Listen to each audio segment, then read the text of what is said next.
Good morning, everyone. Israel has killed at least 322 people in an airstrike on Gaza. It appears that the ceasefire between Israel and Hamas is now over, with the Israeli government warning it will act with increasing military force. Now, the strikes were ordered after talks to extend the ceasefire, which began on January the 19th, failed to make any progress. Well, these are the scenes at the Al-Aqsa hospital in Gaza. And Gaza's health ministry, which operated by Hamas, say that children are among the casualties. Let's bring in our Middle East correspondent now. That's Alistair Bunkle. Alistair, what do we know about what's happened overnight, and also why now? Well, what's happened overnight is that Israel has resumed strikes on Gaza in a very big way, not just airstrikes, but tank artillery and using naval ships off the coast as well to hit all parts of Gaza. Why now? Well, the timing was something of a surprise. Very few people, I'm told, in the IDF and Israeli political circles knew about it in order to retain the element of surprise. But the reason for doing it now, the Israelis say, is because really the talks weren't progressing sufficiently in their opinion. There was a major difference of opinion between Hamas and Israel as to how the ceasefire should continue. Hamas said that they should be moving to phase 2 of the ceasefire, as was originally agreed back in January. But Israel wanted to do something called the Witkoff Plan, named after Steve Witkoff, the US Middle East envoy, that would kind of see a 6-week extension of this phase and more of the hostages released. And so there was this difference of opinion. And it looks like Israel is now striking Hamas in order to put pressure on Hamas to bend to their will. Now, if that doesn't happen, the IDF has spent the last 2 months drawing up plans for a major operation in Gaza. And so I think we would see a land campaign again in Gaza if Hamas does not bend to what Israel is demanding of it. OK, for now, Alistair, thanks so much for that update. Well, Mara's here in the studio. Has there been any reaction to what's happened in Gaza from the government, Mari? So we are waiting on a response from the government on this. I think it'll be interesting to see exactly what comes out from the Foreign Office and what kind of reaction we get in terms of support or lack thereof for Israel and these strikes. We understand, as Dominic Waghorn was outlining there, that actually the US were briefed on this ahead of it happening. So it'll be interesting to see how much the UK was informed on that. And sorry, that was Alistair Bunkle, not Dominic Waghorn. Got my names mixed up this morning. It's way too early. Two greats of Sky. Exactly. What we do know in relation to Gaza, which was interesting yesterday, is in the House of Commons, David Lammy actively accused Israel of breaking international law, but that was in relation to not allowing aid into Gaza. It's been about 2 weeks since aid was stopped being allowed to enter. And the concern from the UK government on that side of things is about the humanitarian difficulties for Palestinians in Gaza, civilians in Gaza, and how they might be struggling. But as soon as we have anything for you from the UK government, we'll bring it straight to you. Brilliant, thanks, Mari. But closer to home, the Work and Pension Secretary, Liz Kendall, she's going to announce finally, after weeks of speculations around this benefits welfare bill, we're going to hear the details of the nuts and bolts of it. Yes, exactly. Finally, we've been waiting how long now? This Green Paper is going to be published. So Liz Kendall's going to give a statement to the House outlining the plans. And as soon as she sits down and finishes, essentially, then the Green Paper is published. And so we're waiting on the detail. But from what we understand over the past few days here at Sky News, we understand there is not going to be that freezing of personal independence payments for disabled people. That's something that's been a really big sticking point for a lot of Labour MPs. It's caused such a row, hasn't it? It has. All of the speculation, and behind the big row that's been engulfed around the PIC payment are people, essentially. And that's caused so much concern and worry as well. It has, it really has. And There appears to be, there was that kind of mini U-turn when it comes to the PIP payments, but the question will be how much more pain is there to come? Now, Sky News understands that all the worst has already been briefed out, from what we understand speaking to senior sources. And really what we're also understanding is there's going to be about £1 billion worth of money that's invested in essentially getting people into work, so some of that being reinvested back into the DWP. There is also going to be, as we understand it, a guarantee that they will never reassess people who have the worst disabilities, essentially. And there are other elements that we haven't got time to go into as well. But yes, not long to wait. Yeah, we'll be talking about all of that and more a bit later. Mari, thank you so much. Well, one place where many people will be affected by any changes to the welfare system is Sutton in Ashfield in Nottinghamshire, where almost 1 in 3 people are economically inactive. Here's our social affairs correspondent, Becky Johnson. It's in places like Ashfield in Nottinghamshire where welfare cuts will be felt. In an area with a proud mining heritage, now almost 1/3 of working-aged people are economically inactive. Many, like these, are young. Do you apply for jobs? Yeah. I don't get anything back from places that I've tried. Some people don't have the incentive to do it. I'll mix it for you in a minute. Holly's 17. She left college and doesn't have a job, so now claims disability benefits. I still live with my parents, but I'm also on PIP. I have a medical condition that means I'm off sick a lot. I also have autism and ADHD. PIP, Personal Independence Payment, is one of the benefits where the rules on who's eligible are expected to be tightened. It shouldn't happen, because I practically live off of it, because I struggle to get buses and trains and stuff, so I get Ubers a lot, which can be quite pricey. With PIP, you can work, can't you? Yeah, you can work with PIP. It's just the fact that I don't know if I could work full-time with it, and because I'm off sick a lot, I just don't know if I could be able to hold a job. There is another option. I'm working on getting a fit note at the moment. That's a note from her doctor that would sign her off long-term sick. She'd get more in benefits, but risk losing it even if she got a part-time job.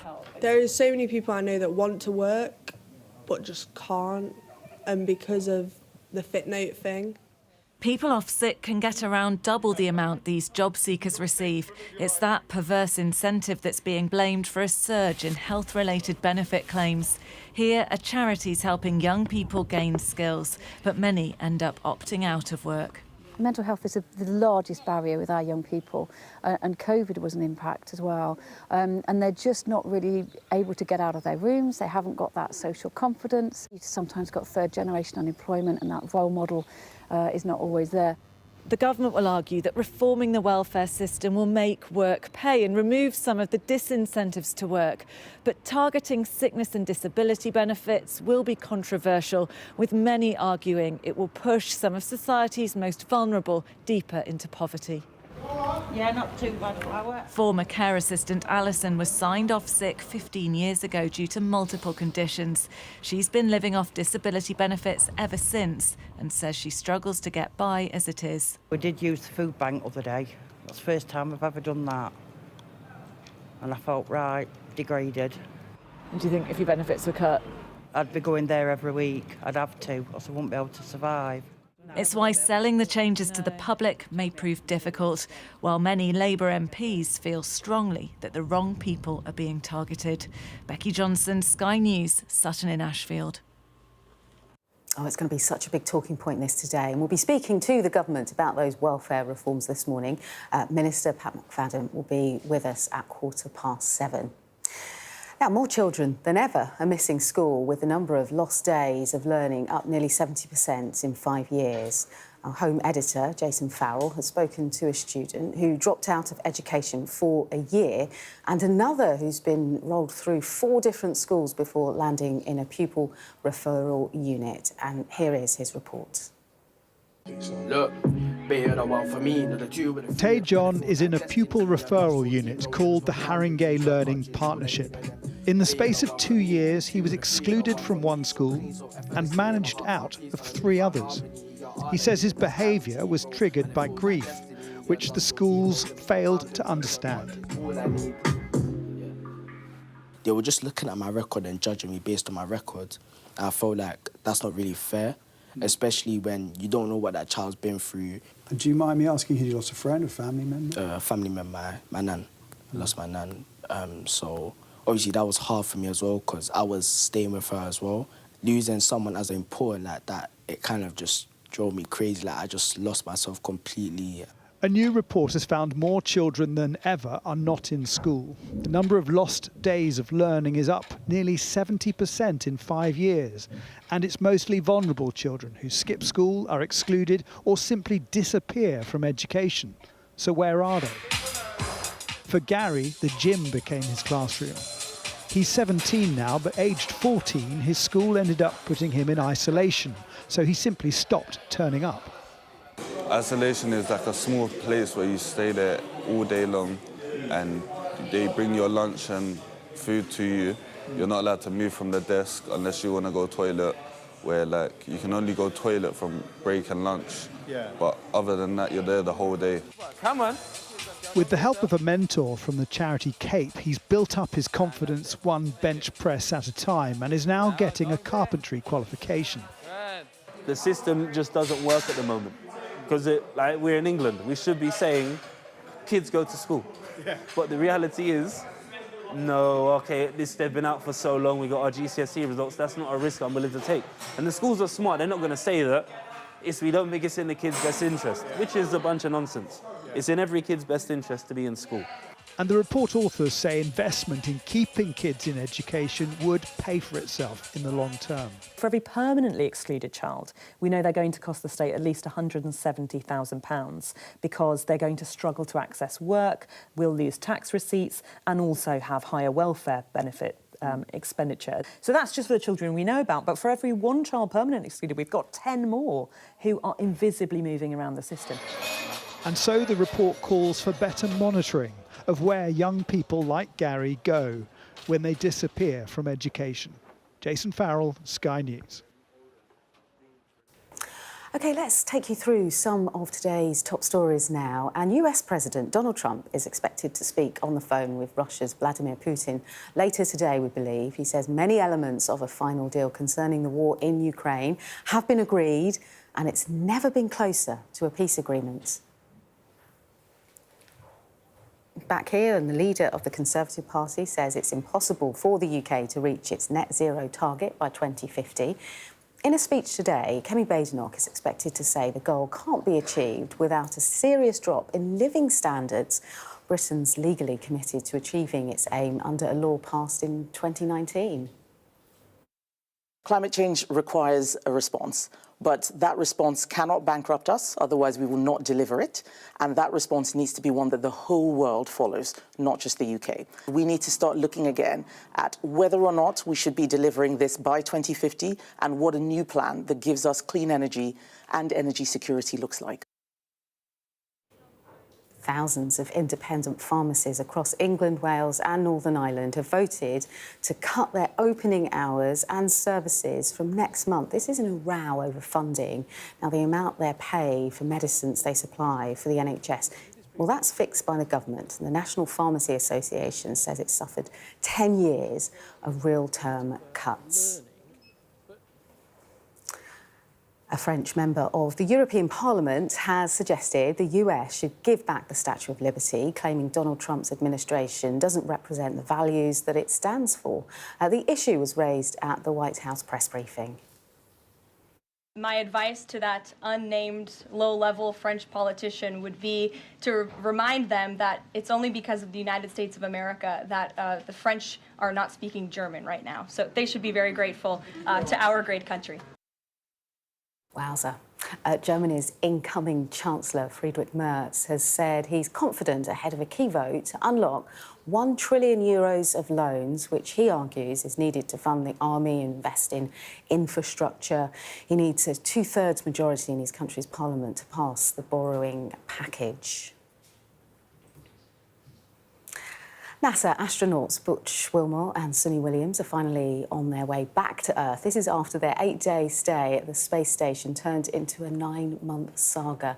With the undocking process now complete, the pair are set to return to Earth in the later hours of this evening. We think around 10 o'clock. Well, to talk more about this incredible story, Mickey Carroll is here. Do you know, Mickey, we were on an editorial meeting with the team yesterday discussing this story, and my 7-year-old was eavesdropping in the room, and he was like, wow, what's happened? This story captures the imagination of old and young alike. It's incredible. So where are we? Take us to the very latest that we know. They're on their way back. They're safe. They're on their way back. It's finally happening. So after kind of months of delays, yeah, they're making their way back. It's going to be a 17-hour journey for them. So they undocked about an hour ago, and they're going to splash down at about 10 p.m. tonight off the coast of Florida. But like you say, this is an incredible story that we've all been really invested in.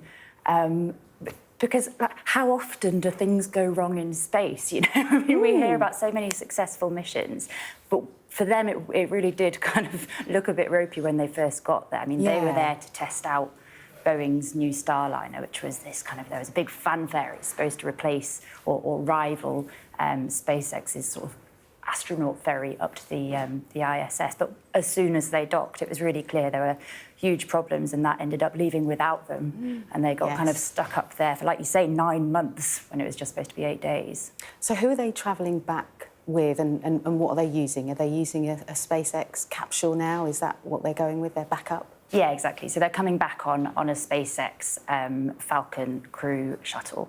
It was decided a long time ago that they'd come back on a SpaceX shuttle. But what happened was, so there's always a rotation of astronauts that are heading up to the ISS because it needs to be constantly manned.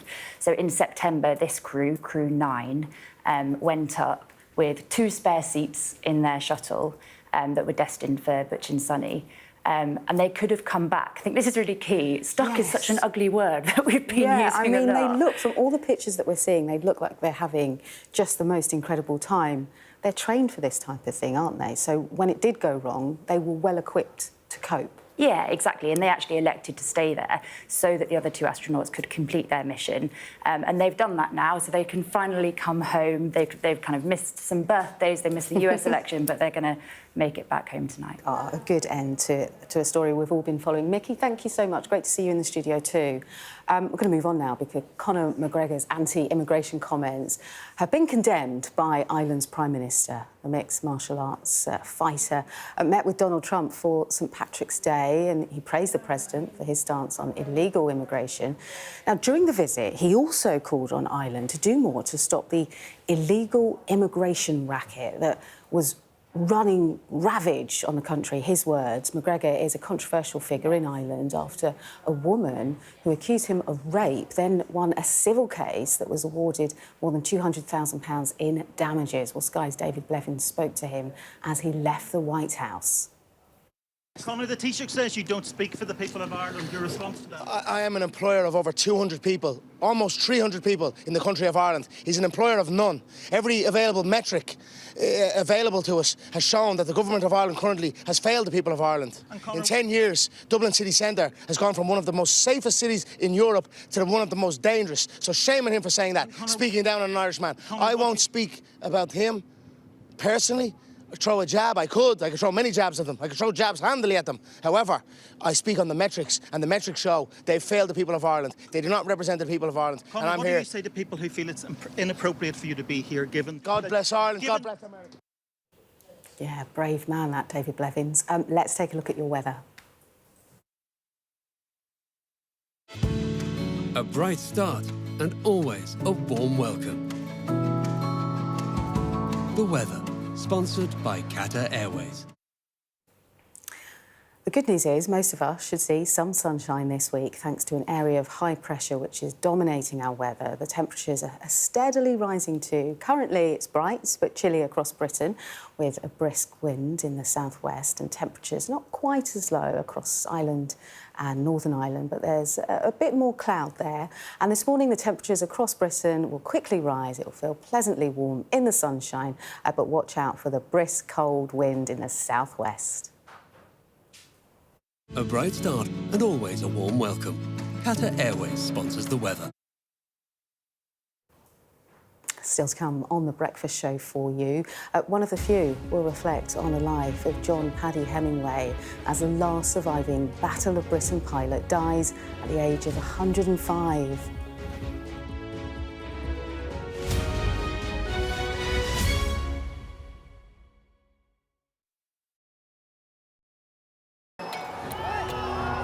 Prime Minister Modi is the most popular politician in the country.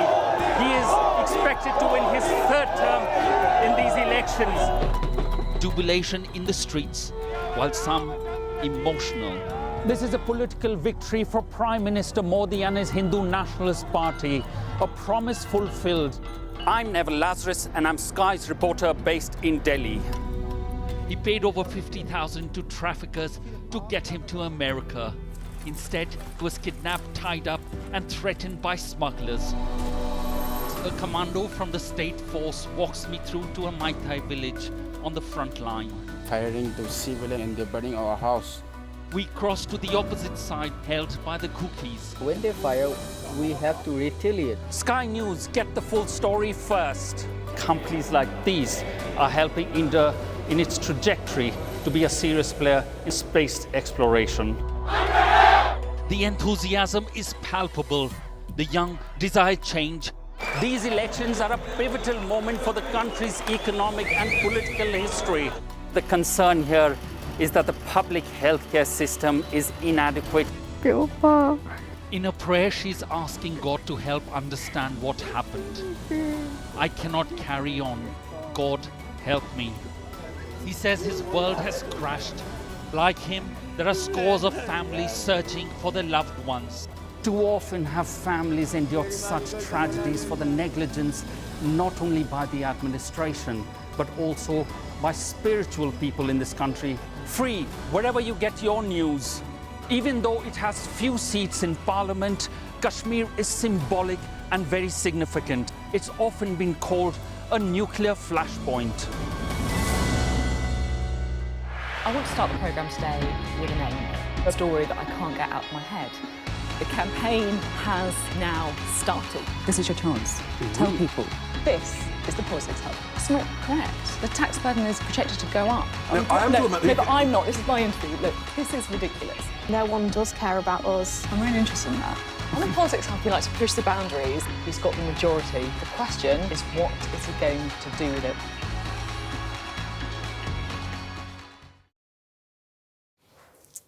Welcome back, everyone. Well, it's time to look through the papers with Mari. She is here. She's just over there. We'll look at the eye and... oh, there she is. Hi, Mari. Thanks for joining me for this.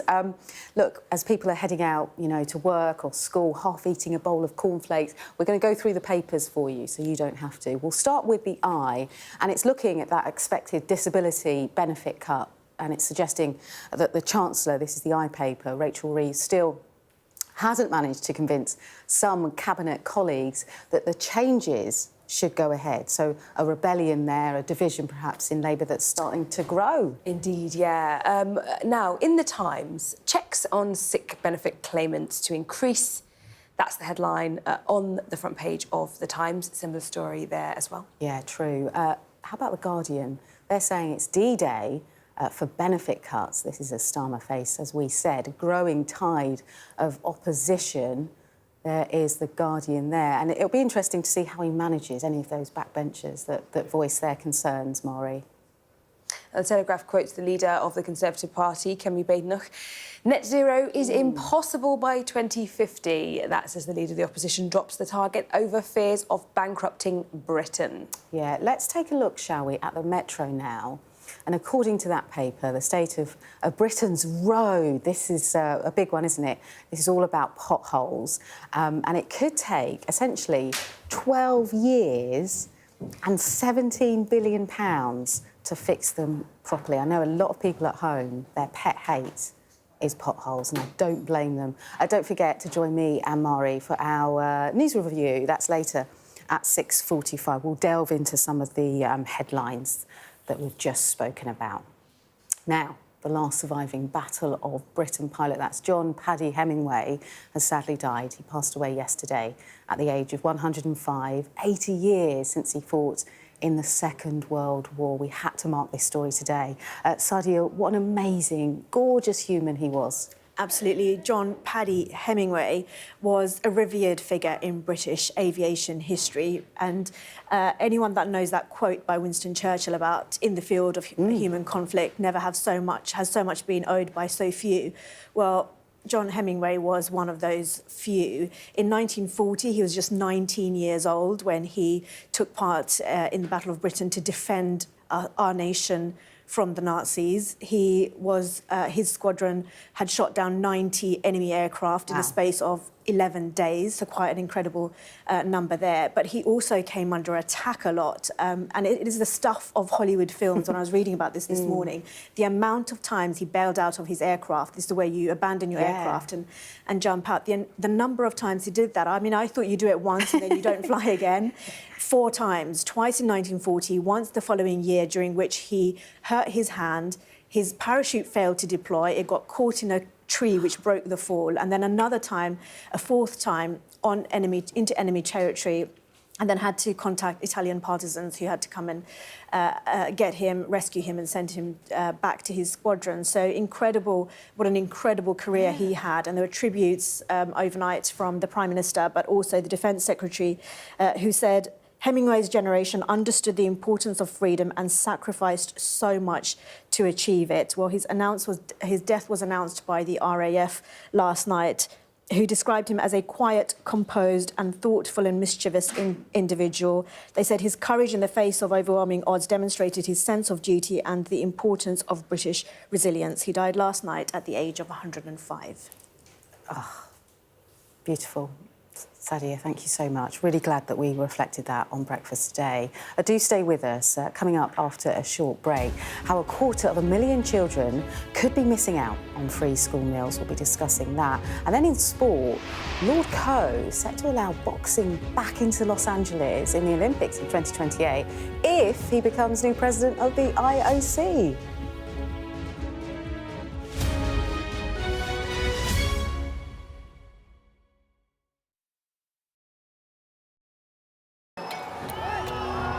Prime Minister Modi is the most popular politician in the country. He is expected to win his 3rd term in these elections. Jubilation in the streets, while some emotional. This is a political victory for Prime Minister Modi and his Hindu Nationalist Party, a promise fulfilled. I'm Neville Lazarus and I'm Sky's reporter based in Delhi. He paid over $50,000 to traffickers to get him to America. Instead, he was kidnapped, tied up, and threatened by smugglers. A commando from the state force walks me through to a Mai Tai village on the front line. Firing the civilian and they're burning our house. We cross to the opposite side, held by the cookies. When they fire, we have to retaliate. Sky News, get the full story first. Companies like these are helping India in its trajectory to be a serious player in space exploration. The enthusiasm is palpable. The young desire change. These elections are a pivotal moment for the country's economic and political history. The concern here is that the public healthcare system is inadequate. In a prayer, she's asking God to help understand what happened. I cannot carry on. God, help me. He says his world has crashed. Like him, there are scores of families searching for their loved ones. Too often have families endured such tragedies for the negligence not only by the administration, but also by spiritual people in this country. Free, wherever you get your news. Even though it has few seats in Parliament, Kashmir is symbolic and very significant. It's often been called a nuclear flashpoint. I want to start the programme today with a name, a story that I can't get out of my head. The campaign has now started. This is your chance. Tell people. This is the Politics Hub. It's not correct. The tax burden is projected to go up. No, but I'm not. This is my interview. Look, this is ridiculous. No one does care about us. I'm really interested in that. On the Politics Hub, we like to push the boundaries. He's got the majority. The question is, what is he going to do with it?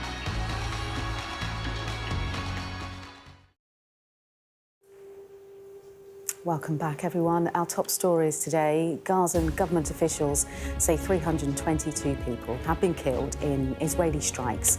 Prime Minister Benjamin Netanyahu says Israel will deploy increasing military strength against Hamas from now on, blaming a lack of progress in talks to extend a ceasefire. Cuts to benefits are expected to be confirmed this lunchtime. Downing Street's promised to put the welfare system on a more sustainable path, but there are plenty of Labour MPs who aren't happy. The White House says we've never been closer to a peace deal for Ukraine. It's as Donald Trump and Vladimir Putin prepare to speak over the phone a bit later to discuss a US proposed ceasefire. 2 astronauts who've been stranded in space for 9 months have boarded the capsule, which will bring them home. Replacement crew arrived at the International Space Station over the weekend. And the last surviving Battle of Britain pilot, John Paddy Hemingway, has passed away. He died yesterday at the age of 105, 80 years since he fought in the Second World War. More now on our top story, and that at least 322 people are missing, feared dead, following airstrikes on Gaza. It appears that the ceasefire between Israel and Hamas is now over, with the Israeli government warning it will act with increasing military force. Our Middle East correspondent Alistair Bunkle has this report. The Israeli airstrikes began shortly after 2 a.m. Wave after wave across Gaza, and then backed up by tank artillery and fire from naval ships off the coast. The ceasefire, which held for the best part of 2 months, ended without warning. Israel says that it is targeting Hamas officials and infrastructure, but there are children among the dead and wounded. Israel's Prime Minister Benjamin Netanyahu said in a statement released this morning that Israel will, from now on, act against Hamas with increasing military force. Israel reportedly consulted the White House before the strikes, and they have Washington's backing for now. Let me be very clear. Israel will not stop until all of our hostages are back home. We will make it very clear to the Security Council that if they want to stop the war in Gaza, they have to ensure that the hostages are coming back to Israel. Hamas has said that the Israeli attacks risk the lives of the remaining hostages inside Gaza. The Israeli public has been watching this over the last several months. They have seen the limits of what its military is able to achieve, and it has also seen, week after week, Israeli hostages being released only through negotiated agreements, which its government, this evening, decided to throw in the trash. These strikes are designed to put pressure on Hamas to concede a new ceasefire deal on Israel's terms. If they don't, it is likely that another major ground operation will follow. Alistair Bunkle, Sky News, in Jerusalem. Speaking on Fox News, the White House confirmed it was consulted by Israel before the airstrikes on Gaza began. Our US correspondent Mark Stone has more now on the impact these airstrikes could have on the ceasefire negotiations. You'll remember the ceasefire had several phases to it. Phase 1 of the ceasefire ran out a couple of weeks ago, and so we were in a very, very tricky, delicate moment up until this point where things appear completely to have fallen apart. We can tell you that the White House was informed by Israel that these airstrikes were to happen tonight. Caroline Leavitt is the press secretary for President Trump, and she's been speaking on Fox News this evening and said that the Trump administration and the White House were consulted by the Israelis on their attacks in Gaza tonight. And she goes on to say, as President Trump has made clear, Hamas, the Houthis, Iran, and all those who seek to terrorize not just Israel, but the United States will see a price to pay. And then she echoes the words that we've heard from President Trump many times, all hell will break loose, so says Caroline Leavitt. There are 59 hostages still being held inside Gaza by Hamas. According to Israel, 24 of those hostages are thought to be alive, the rest not. Now, the aim of the ceasefire from Israel's side was to get those hostages, all of them, released. But in order to do so, Hamas was demanding a complete end to hostilities and the full withdrawal of all Israeli forces from the Gaza Strip. And while Israel has withdrawn from urban areas of Gaza, it has not withdrawn from the whole of the Gaza Strip. And so that was a key sticking point. Steve Witkoff, Trump's point man on this issue, was in Doha just a week or so ago trying to iron out phase 2 of this ceasefire. He failed to do that. Yeah, Mark Stone with the latest there. To Syria now, and since the new government took control in December, attacks by ISIS have more than doubled, fueling fears of a resurgence in the country. Well, Sky News has obtained extremely rare access to one of the main prisons where thousands of ISIS fighters are detained, considered a threat to the West and to Syrian stability. Our special correspondent Alex Crawford has spoken to them, including one man from London. I travelled to Syria really actually because of the Islamic ideology I had. I wanted to come to jihad. I actually wanted to. Did you take part in fighting? In Syria? Anywhere? Well, you know, behind bars, I can't really take the smile and you'll understand. Tell me what you think about the Islamic State now, because as far as Britain is concerned, British authorities, you joined up a prescribed terror organisation, and as far as they're concerned, you may well have taken part in terrorist atrocities. No. So they call us terrorists. They call ISIS a terrorist organization. Definitely did stuff. Definitely to terrorize the world. So that's right. Me now, you're asking me now, 2025. I believe that there was a lot of mistakes made. I believe a lot of different political situations and different political directions that were taken should have been done very, very, very differently. I can promise you, you can believe me or not, I can promise you that most of us are absolute no threat. And you can scan the QR code, it's on the screen now. You can watch Alex report in full on the Sky News app or website. Now, the government is due to make cuts to the welfare system later, insisting the cost of benefits in England and Wales is unsustainable. Meanwhile, the Liberal Democrats say they'll force a vote on the use of free school meals after research conducted by the party suggests more than 200,000 children are missing out. Let's speak more on this to education spokesperson for the Liberal Democrats, Munira Wilson. Munira, great to have you with us this morning. Do you think on a day when everyone's talking about welfare cuts and what Liz Kendall will reveal in that Green Paper, many people will be listening to what you have to say today? I know you're pushing a vote to get, 1 million children to have free school lunches?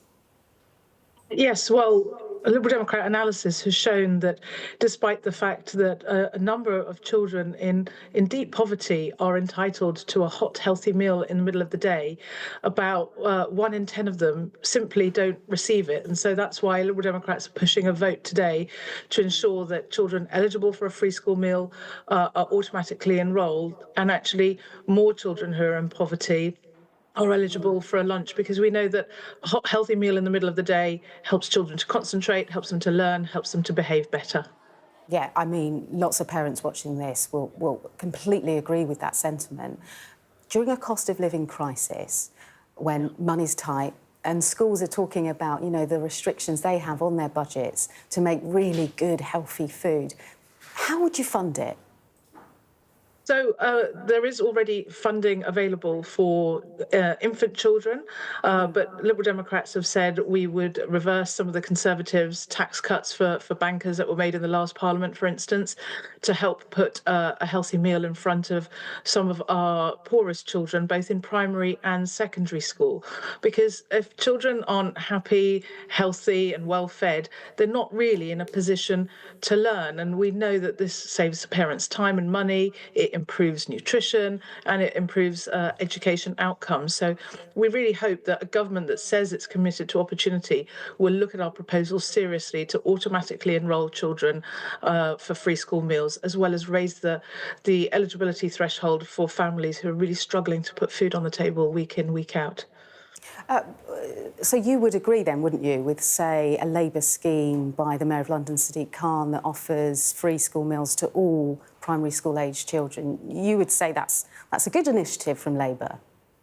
So, as a London MP, obviously my constituents have benefited from that, and so we have welcomed free school meals for all primary children. And ultimately, the Liberal Democrat ambition is that all primary children should get a free school meal. But we recognise that money's really tight at the moment, so we've said that all families that earn less than £20,000 a year, whether their children are of primary age or of secondary age, should receive a free school meal, because hunger doesn't end at 11. And the Liberal Democrat analysis shows 1 in 10 children are missing out, and that analysis was only done back in 2013. So actually, the true number might be higher. And if I could just give you one little story from my constituency, I heard not that long ago from a mum who said she was going without her mental health medication, so she could use the prescription money that she would spend on her medicine, so that her daughter could get a meal at lunchtime. They're the sorts of choices that parents up and down the country are having to make, and that's why Liberal Democrats think it's the right thing to do to extend free school meals for the poorest children. So what would your message be then to, we've got Pat McFadden on the show later today, about those cuts to welfare that we'll see later this afternoon? Well, my message to Labour is we've got to protect the most vulnerable, whether that's children in poverty whose life chances we need to boost so that they can thrive and flourish and reach their full potential for the benefit of our economy, or whether that's the most severely disabled who can't go out to work and desperately rely on the support from the state. If we actually want people who can work to go out to work, we've got to support them to do so, whether that's parents or whether that's people with disabilities who might be able to work but just need the extra support to do so. OK, we're going to have to leave it there, I'm afraid. Great to have you with us on Breakfast, Munira Wilson. Thank you. OK, time for a bit of a pause and check in on our sport today. Staying connected is vital for business. Sky Business sponsors this report.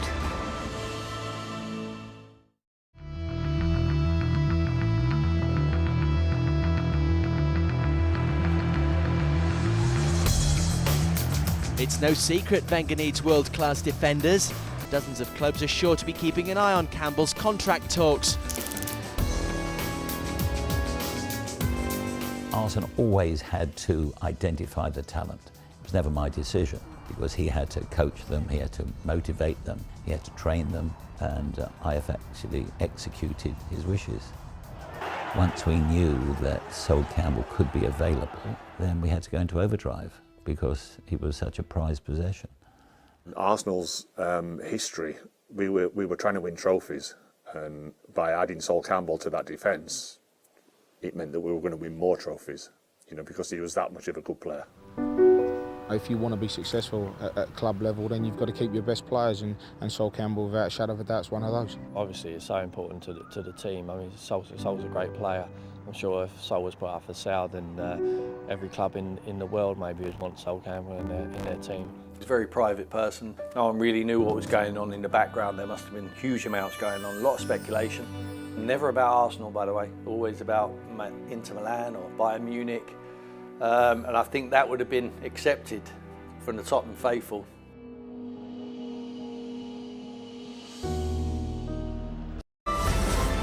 Sky Business sponsors this report. We've got some good news in the weather. Let's take a look. The ideal atmosphere, whatever the altitude. The weather, sponsored by Qatar Airways. Yeah, most of us should see some sunshine this week, and it's thanks to an area of high pressure which is dominating our weather. The temperatures are steadily rising too. Currently, it's bright, a bit chilly across Britain, with a brisk wind in the southwest, and temperatures not quite as low across Ireland and Northern Ireland, where there's still a bit of cloud cover. This morning, the temperatures across Britain will quickly rise. It will feel pleasantly warm in the sunshine, but watch out for the brisk, cold wind in the southwest. Ireland and Northern Ireland, on the other hand, stay quite cloudy with a few spots of rain. Breathtaking views with clear skies ahead.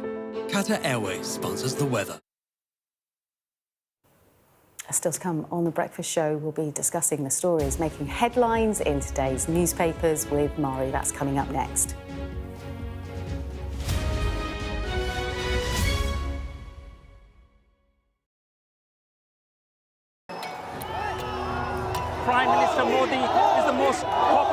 politician in the country. He is expected to win his third term in these elections. Jubilation in the streets, while some emotional. This is a political victory for Prime Minister Modi and his Hindu Nationalist Party, a promise fulfilled. I'm Neville Lazarus and I'm Sky's reporter based in Delhi. He paid over 50,000 to traffickers to get him to America. Instead, he was kidnapped, tied up and threatened by smugglers. A commando from the state force walks me through to a Maitai village on the front line. Firing to civilians and they're burning our house. We cross to the opposite side, held by the cookies. When they fire, we have to retaliate. Sky News, get the full story first. Companies like these are helping India in its trajectory to be a serious player in space exploration. The enthusiasm is palpable. The young desire change. These elections are a pivotal moment for the country's economic and political history. The concern here is that the public healthcare system is inadequate. In a prayer, she's asking God to help understand what happened. I cannot carry on. God, help me. He says his world has crashed. Like him, there are scores of families searching for their loved ones. Too often have families endured such tragedies for the negligence not only by the administration, but also by spiritual people in this country. Free wherever you get your news. Even though it has few seats in Parliament, Kashmir is symbolic and very significant. It's often been called a nuclear flashpoint. I want to start the programme today with a name, a story that I can't get out of my head. The campaign has now started. This is your chance. Tell people. This is the Politics Hub. It's not correct. The tax burden is projected to go up. No, but I'm not. This is my interview. Look, this is ridiculous. No one does care about us. I'm really interested in that. On the Politics Hub, we like to push the boundaries. He's got the majority. The question is, what is he going to do with it?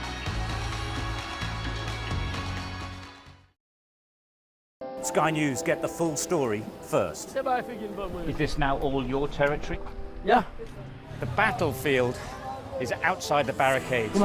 We are in the middle of a forest, in a jungle really, and they're attempting to keep these men alive. I'm Stuart Ramsey, and I'm Sky's chief correspondent. It's really dangerous. Many people have died riding it.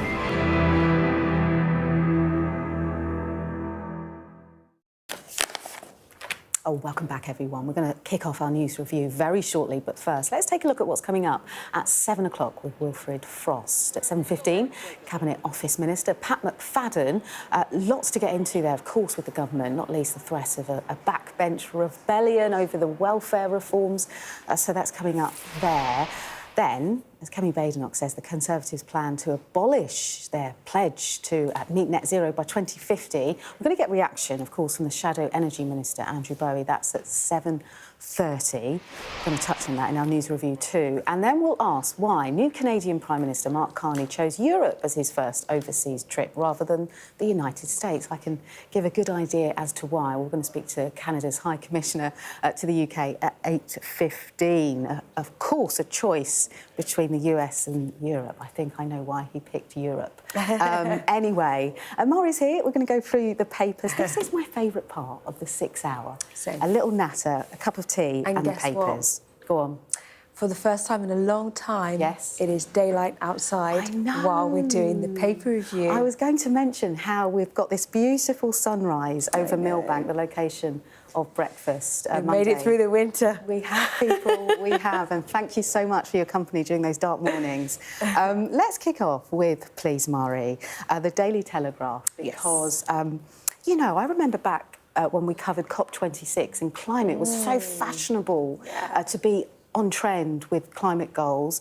Well, fast forward to COP30, that's happening in November, and then we've got the leader of the opposition saying, hang on a second, there's no way we can reach net zero by 2050. Yeah. And that's essentially the article on the front page of the Daily Telegraph. Yeah, exactly. So Kemi Badenoch is giving a speech today, and this is essentially what she's going to say. She's going to say the 2050 net zero target in the UK is impossible to reach, is fantasy, and to an extent was irresponsible by successive governments for ever really thinking they could achieve it, or at least saying they could do so. Now, this is angering people for a few reasons. First of all, there is a cross-party consensus when it comes to net zero, and essentially it's kind of enshrined in law by Theresa May, Conservative Prime Minister. And so this really breaks away from that. It's important to note that you've got to remember the Conservatives are really worrying about the Reform Party, and the Reform Party have already said that they would scrap these net zero plans. They say, you know, it's just putting up prices for people and it's a bit of a scam.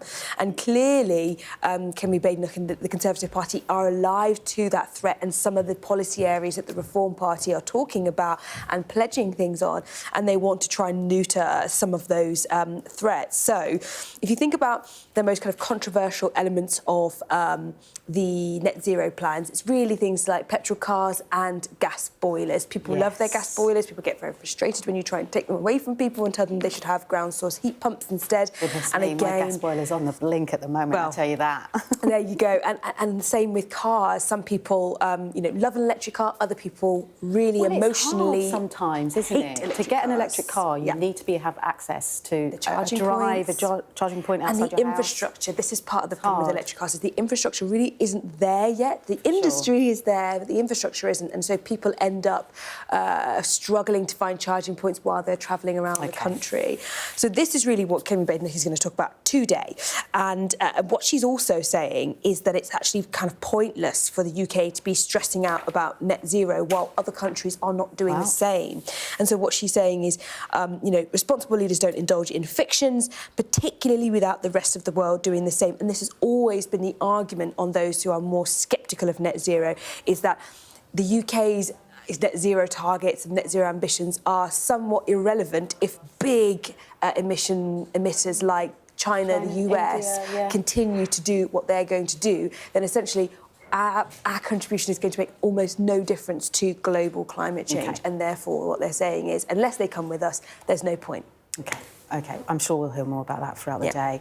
Let's pivot over to the Daily Express, please, because there's an article about Girls Aloud singer, and that's Sarah Harding, and how her breast cancer tragedy, essentially, has helped at least 88 women at risk of breast cancer. So just a little bit of background. Sarah Harding, a singer from the band, died tragically at the age of 39 because she had breast cancer. And breast cancer screening doesn't typically start until you're about 50.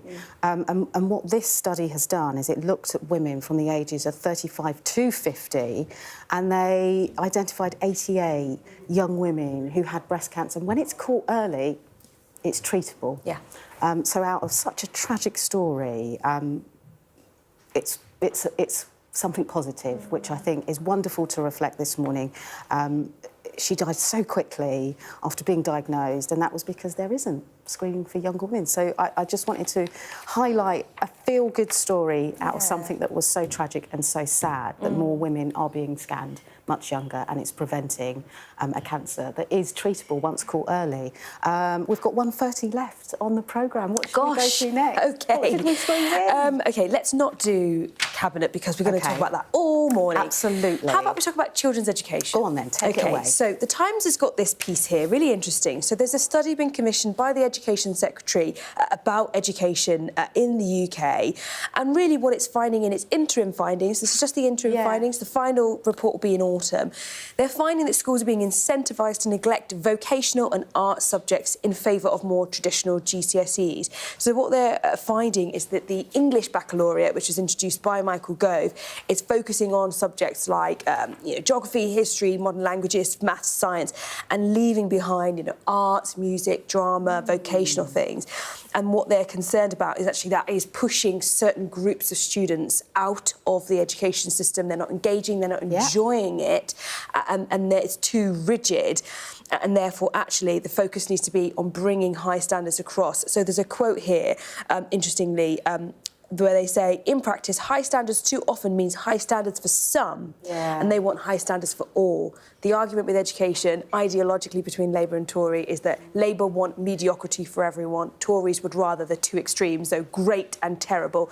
That's a massive oversimplification, but that is the argument often with those two parties. No, this is such an interesting subject. I was talking to our director before we came on air, how the education system hasn't changed since the Victorian era, and it's an issue for people. That's all from us on The Breakfast Show for now, but thought we'd leave you with a sunset over Millbank here in London as We've got your Sunday mornings covered. From the front page and the sounds of the streets to the voices of the people who make the major calls and big picture politics beyond Westminster. We'll put you at the heart of our story. I'm ready. Are you? Join me, Trevor Phillips, Sunday mornings on Sky News. Sky News get the full story first. Is this now all your territory? Yeah. The battlefield is outside the barricades. We are in the middle of a forest, in a jungle really, and they're attempting to keep these men alive. I'm Stuart Ramsey, and I'm Sky's chief correspondent. It's really dangerous. Many people have died riding it.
Good morning to you. It's 7 o'clock on today's show. A night of destruction. Gaza's health ministry says more than 300 people have been killed by Israeli airstrikes. A war of words too. Hamas accuses Israel of unilaterally ending the ceasefire agreement.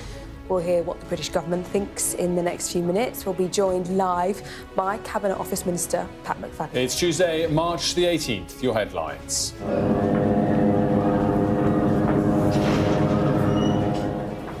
Wave after wave of air attacks on Gaza, backed up by tank artillery and strikes from the sea.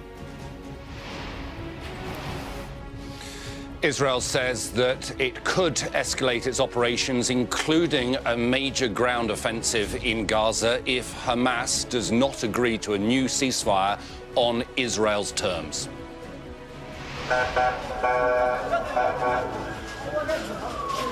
This is the scene at Deir al-Balah Hospital in central Gaza, where some of the injured were being taken. Also ahead, a huge day for the government here. Ministers will unveil changes to disability benefits.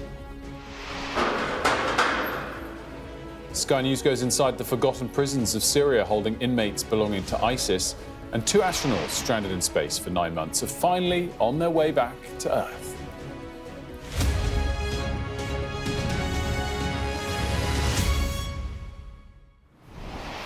A very good morning to you. Gaza's health ministry say that Israel has killed more than 300 people in airstrikes on Gaza. The strikes were ordered after talks to extend the ceasefire, which began on January the 19th, failed to make progress. And the Israeli government is warning it will act with increasing military force. Well, in a moment, we'll get the latest from our Middle East correspondent Alistair Bunkle in Jerusalem. But first, here's his report.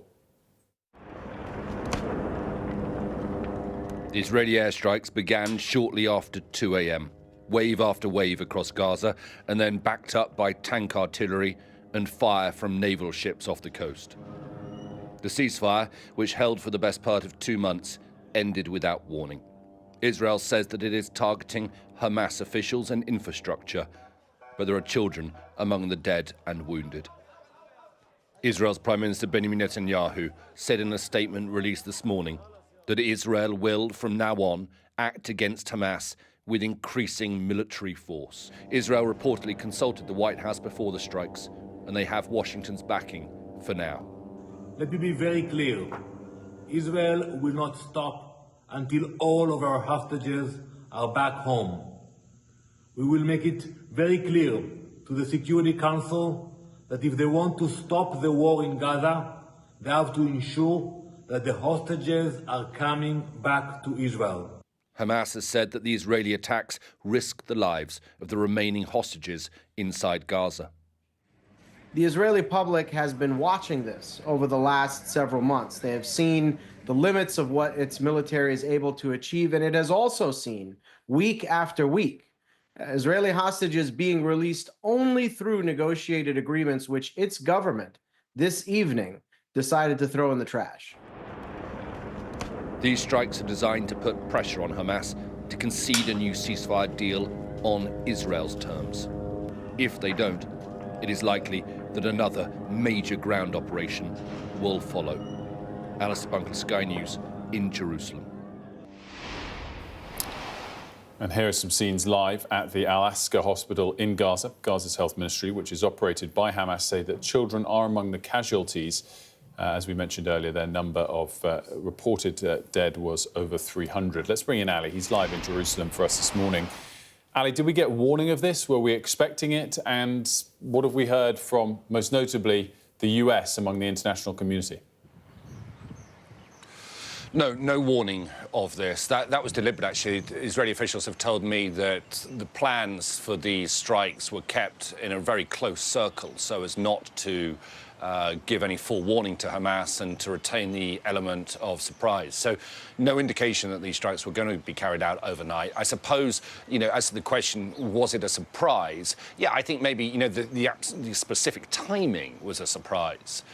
But the breakdown in the ceasefire won't come as a surprise to many people either in Israel or in Gaza. I think actually a lot of people were quite surprised that the ceasefire had lasted this long, especially after the formal end of phase one and the fact that for a couple of weeks we'd been in this kind of interim limbo, if you like, whilst negotiations were continuing in Qatar and in Egypt. Now, those negotiations have seen an unbridgeable difference of opinion between Israel and Hamas.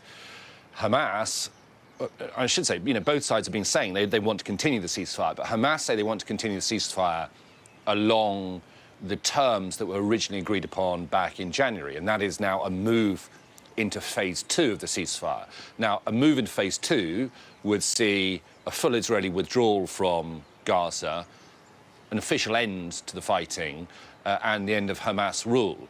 Israel was not prepared to do that. What Israel wanted was what's been called the Witkoff Plan, named after Steve Witkoff, the US Middle East envoy, that would effectively sort of extend phase 1 for probably about 6 weeks, see half of the remaining 59 hostages in Gaza released immediately, and then the remaining hostages released at the end of that, if the two sides had agreed to an end of the war. So the two sides saying that they want to continue the ceasefire, but on very different terms. For now, Israel has the backing of Washington and Donald Trump, which is crucial. These airstrikes, I would anticipate, are just the first wave, as Israel will look to now put pressure on Hamas to bend to its will. The IDF have been drawing up plans for a resumption of the fighting in Gaza for some time now, and as I understand it, one option is a major ground offensive from all angles, because unlike after October the 7th, when Israel had to station large numbers of Israeli forces on the border with Lebanon, for example, because of the Hezbollah threat, well, that's gone away, and so they can really focus military efforts on Gaza if they choose to do so. Ali, the US was told these attacks were going to happen. I'm sure that it's not quite as sufficient to say that the US signed off on them, but is Israel emboldened by overall support from the US?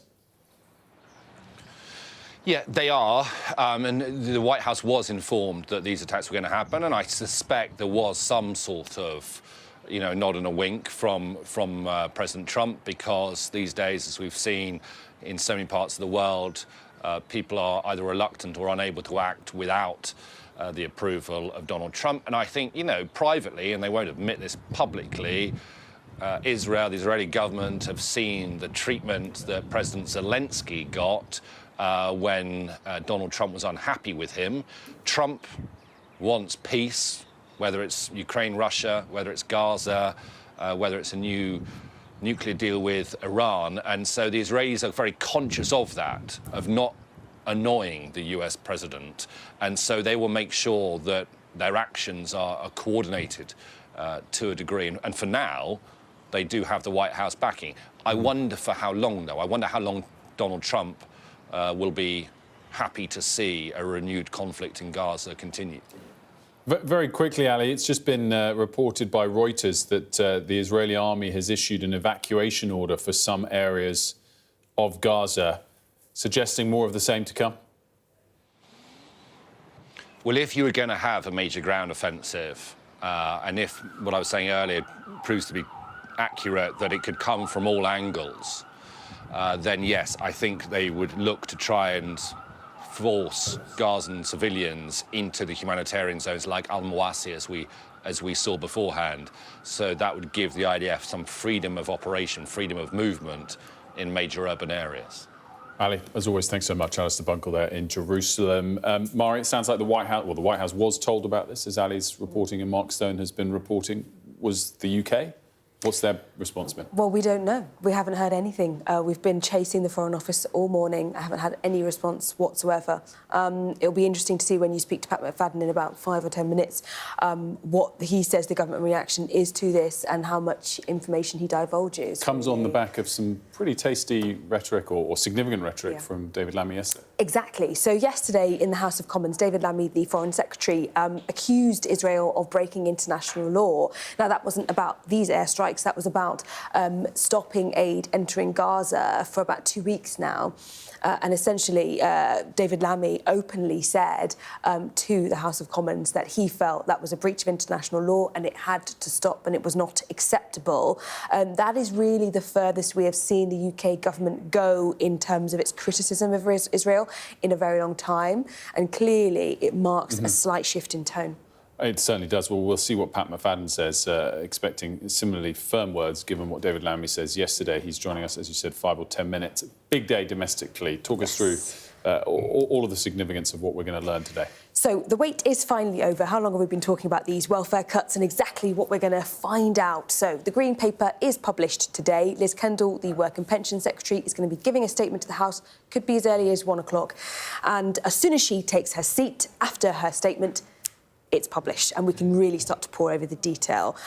We expect, as we've been talking about, quite significant cuts to the benefit system, but also changes around eligibility for disability benefits, especially around things like mental health criteria.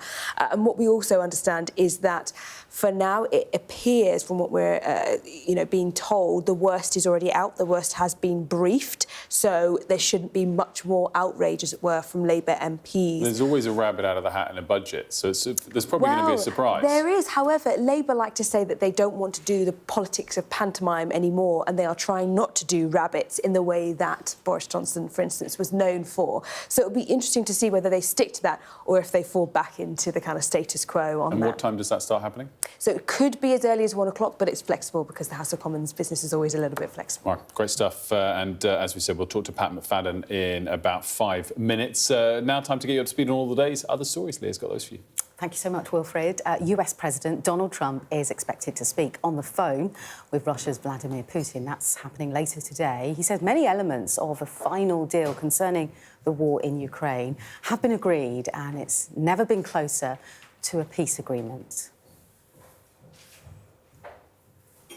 The leader of the Conservative Party says it's impossible for the UK to reach its net zero target by 2050. In a speech today, Kemi Badenoch is expected to say the goal can't be achieved without a serious drop in living standards. Britain's legally committed to achieving this aim under a law passed in 2019. Thousands of independent pharmacies across England, Wales and Northern Ireland have voted to cut their opening hours and services from next month. This is in a row over funding. The amount they're paid for medicines they supply for the NHS is fixed by the government. The National Pharmacy Association says it suffered 10 years of real-term cuts.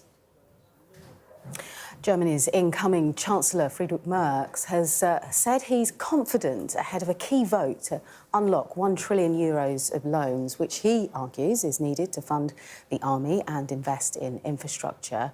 He needs a two-thirds majority in the country's parliament to pass the borrowing package. And the last surviving pilot who fought in the Battle of Britain, John Paddy Hemingway, has died at the age of 105. He was born in Dublin when he was just 19, when he flew over enemy territory to protect the UK and its allies, having to eject from his plane 4 times. The Prime Minister has paid tribute to Mr Hemingway, saying his generation's duty and service secured our freedom and we shall never forget them. Hear, hear.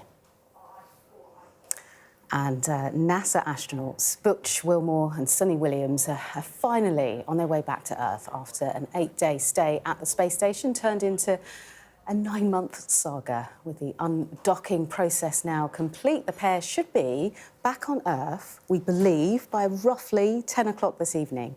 It's a long old journey, then. It is, isn't it? I hope they've got something, an app on their phone or something like that to keep them entertained.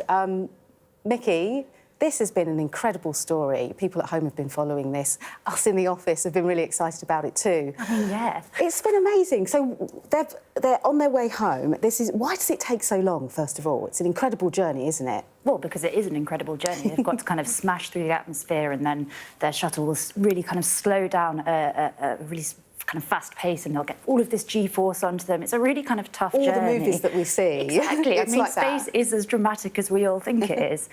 So yeah, they should splash down off the coast of Florida about 10 p.m. tonight and end this mammoth kind of trip that they thought would last just 8 days. And this is a SpaceX ship that's bringing them back? Yeah, absolutely. And you mentioned the word splashdown there. That's important because we've also covered some other SpaceX launches and landings, some successful, some not, but have been explosions when they try and land the whole craft back. This is a different craft where the astronauts have quite a tried, tested, safe route back. Yeah, absolutely. So the SpaceX ships that are going up and that we've seen kind of either explode into a lot of pieces or not be able to be caught, they're a different kind of rocket. So those are starships, and they're Elon Musk's big plan to get humans to Mars. So what they're trying to do is catch different parts of the rocket in these chopsticks so that they can then be reused on future flights. This is different. This is a kind of tried and tested shuttle that we know will land them safely. And when they get back, presumably they'll need quite a lot. They're healthy, hopefully, but recuperation time. I was reading something that body mass will be much reduced from that time up there. Yeah, absolutely. So if you're living in zero gravity for that amount of time, obviously there's going to be a lot of impacts on your body. Part of the risk can be muscle atrophy, your circulation slows down because you haven't got gravity moving that blood around. But also your bone density, when we walk and we run, we're kind of creating impact in our bones, which actually helps your bone density grow. So they will need a bit of time to recover. Really fascinating stuff, Mickey. Thanks so much. Let's have a look at the front pages. We'll just remind you of the top stories of the day before we speak to the government. Well, the eye is looking ahead to the expected announcement of disability benefit cuts, suggesting the Chancellor Rachel Reeves still hasn't convinced some cabinet colleagues that the changes should go ahead. The Guardian saying more on the mounting opposition to the welfare reform. The Guardian says it's D-Day for Starmer's benefit cuts. And the Times says checks on sick benefit claimants to increase in a drive to save £1 billion. So a similar set of stories on all of the front pages, which we can discuss with the Chancellor of the Duchy of Lancaster and the Minister in the Cabinet Office, Pat McFadden. Very good morning to you, Minister. Thanks for joining us. We'll get to that story, but there's a bigger story that's obviously evolved overnight since the front pages were written. The Israeli offensive on Gaza overnight. What's the government's response to that? Well, we had hoped that the ceasefire in Gaza between Israel and Hamas would last. Obviously, it's exploded overnight in this wave of military action. From the point of view of the UK government, we'll use whatever diplomatic influence we have to try to get that ceasefire restored as soon as possible, because, of course, the conflict there, this phase of the conflict there, has now been going on in an intense way for about 18 months. Are we now irrelevant in this particular dispute? The US was notified of this attack before they happened. Do you think Netanyahu is emboldened by US support such that whatever you say or do is irrelevant? I don't believe that's the case. I think the UK has diplomatic influence. Obviously, we work with allies to try to exercise that influence. But I still think that the UK's diplomatic voice counts in the world. And in fact, if I look at the broader international situation, I think that the UK's diplomatic voice is counting in a stronger way in the world now than was perhaps the case a year or two ago. In terms of the overall government position towards Israel, I mean, just yesterday, the Foreign Secretary said that the blocking of humanitarian aid over the last 2 weeks into Gaza was a breach of international law by Israel. So I guess we'll see what the update to that position from the Foreign Secretary is overnight. But is that the official full government position, that Israel has breached international law? Well, we never want to see the denial of essential supplies like food or electricity or water to a civilian population. I'm not an international lawyer, but we never want to see that. Israel has a right to defend itself. We'll always defend that right. But there are many people living in Gaza who are in urgent need of these humanitarian supplies, and we don't want to see those cut off to the civilian population. David Lammy speaks for the government as a whole when he says that. Of course he does. He's the Foreign Secretary, he speaks for the government. And we'll always be clear that we don't want to see things like electricity or water or essential aid cut off to a civilian population. Today, you're announcing some interesting changes, one of which is relating to government credit cards. 20,000 government credit cards in circulation, the spending on which has gone up fourfold on the last 4 years. That's extraordinary. It is, and that's why I've called a halt. So no more credit cards? I wouldn't say no more, but let me just tell you what the situation has been. The number and the expenditure has grown enormously in recent years. It's quadrupled in the last 4 or 5 years. There's 20,000 in circulation. Some of the lines of expenditure that I've seen in these is not justifiable. So what I've done today is called a halt, said that I want these cards rescinded, and that for those who really need them, they'll have to reapply. Now, there are some circumstances where these cards are justified. Foreign Office staff abroad in conflict situations and so on. It's the most convenient way to account for small amounts of expenditure. So we'll not say they'll never be there, but I want to tighten up the use, increase the controls and make sure that public money is properly used. Is there a hint here, an implicit suggestion that some civil servants with these credit cards have been fiddling their expenses? I don't use that phrase, but I don't think some of the lines of expenditure I've seen are justified. This is public money, and I think people need to take care with it. So the process now will be, if people want to have one of these cards, they're going to have to justify why they need it and reapply for it. And that message has gone out to all the permanent secretaries right across government. That's really interesting. So will this be a backward-looking investigation if expenses have been fiddled, or is it more a sort of new chapter going forward will tighten the waist? Well, people are going to have to reapply, and the limit on expenditure on the cards, which currently £2,500, will come down to £500, and anything above that will have to be justified by a senior civil servant. It sounds very sensible. Meanwhile, the Business Secretary is meeting with the Commerce Secretary in the US, Howard Lutnick. What's the aim there? Is it to try and undo the steel and aluminium tariffs, to continue to avoid a country-specific tariff, or a free trade deal? Is that really in sight? Well, the aim is to stick up for the British national interest. And the British national interest, and we believe the mutual interest of the United States, is in good trade between the two countries. The US administration, as you know, is very interested in trade deficits, trade surpluses.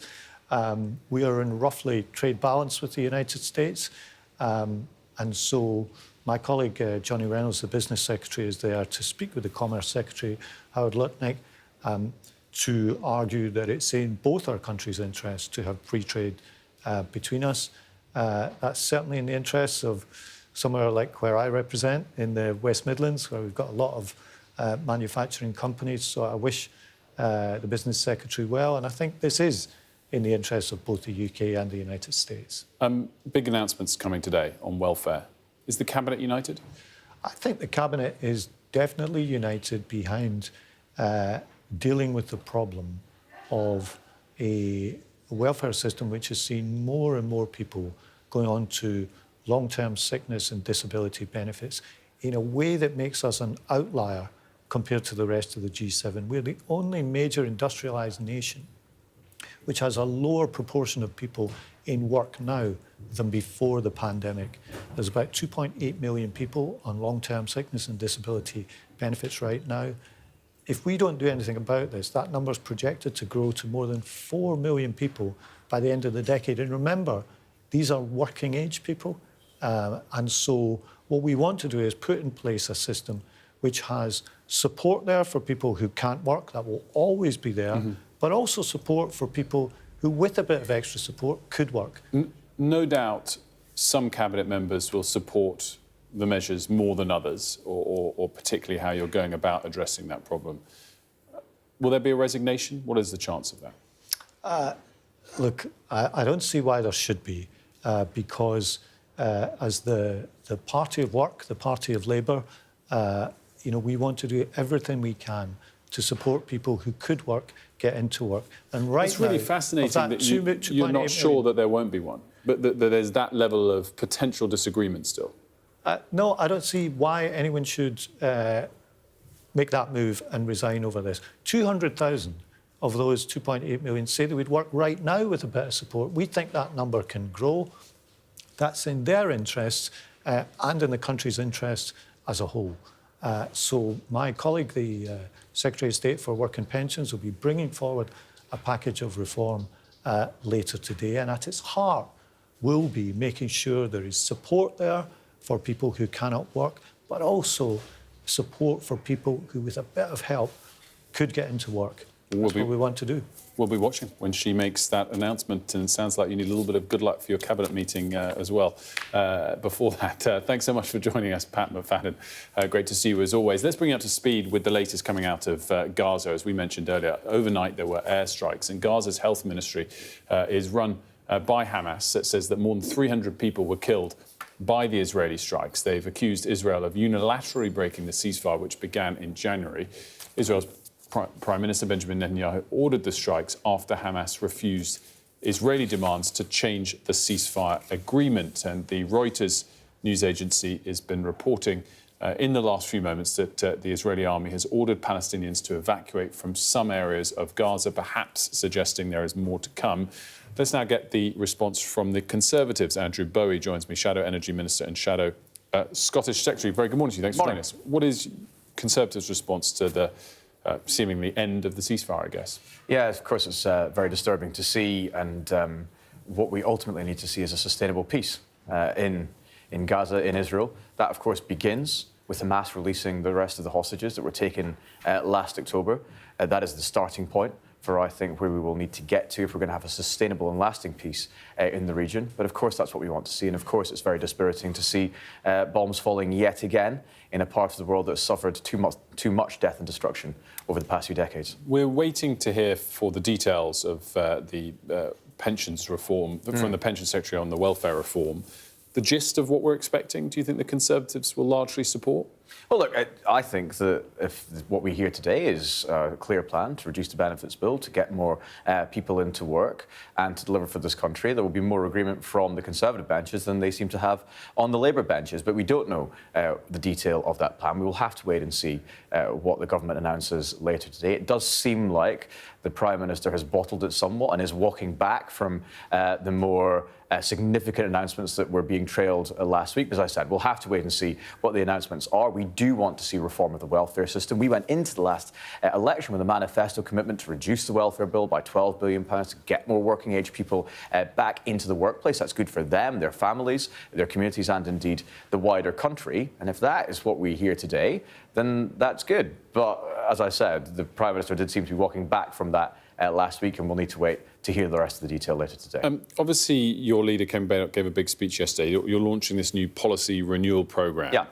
This is to start thinking about new policies? Honestly, what has been going on for the last few months? This is the start of forming policies. Well, look, it's only been 9 months since the general election, only roughly 4 months since Kemi became leader. We are at the beginning of the process now of doing the hard work of developing the policies, winning back the trust of the British people, so that in 4 years' time, when we go to them asking them who they want to govern Britain, they look seriously at the Conservative Party as an alternative to this failing government. That is a long, hard task ahead of us, and that's what we're announcing at the beginning of today. I think it's eminently sensible and a very positive step. How long does it take to form a policy from today? Well, look, I'm not going to get drawn into setting any arbitrary dates or any targets. We are going to work so that we get it right. That's what's important, that we get the policies right, the policies that the British people deserve, the policies that this country needs. That's what it's incumbent on us as the official party of opposition and a prospective party of government to do. Months? Years? Look, I'm not going to get drawn into setting a date at the end when this process might end. The really important thing is that we get it right, and that's going to be done by speaking to experts in the various fields, by talking to members, not just of Parliament, but of the wider party, and indeed members of the public who will want to feed into our policy renewal programme so that we can develop the policies that this country needs. And just on your area, yesterday it sounds like the target to reach net zero is I know we haven't got the policies yet, but is going to be dropped from the Conservatives. Is that something you wish Boris Johnson and Rishi Sunak had done? Well, look, the policy to reach it by 2050, setting an arbitrary date, is going to be dropped. Of course, we want to leave the world in a better place than the one in which we inherited it. That's an inherently conservative belief. But setting an arbitrary date, an arbitrary target to reach that is actually impossible. And that's what Kemi's going to say later today. It's impossible without bankrupting this country or making us more reliant on overseas interests for our energy needs. Look where Ed Miliband is today, surrendering our energy sovereignty to the People's Republic of China. We're going to become more reliant on imports of gas to keep the lights on in this country from the USA, from Norway, from Qatar, when we could be getting more of that from underneath our own seas here in the United Kingdom. So we want to, of course, clean up the environment. We want to decarbonise, but we want to do that in a way that does not cost the British people, nor indeed surrenders our energy sovereignty. And that's what Kemi's going to be saying in more detail later today. Andrew Bowe, thanks for joining us. Good to see you. Thank you very much. We're going to take a quick break here on Sky News Breakfast. We'll have the very latest on the situation in Gaza when we come back.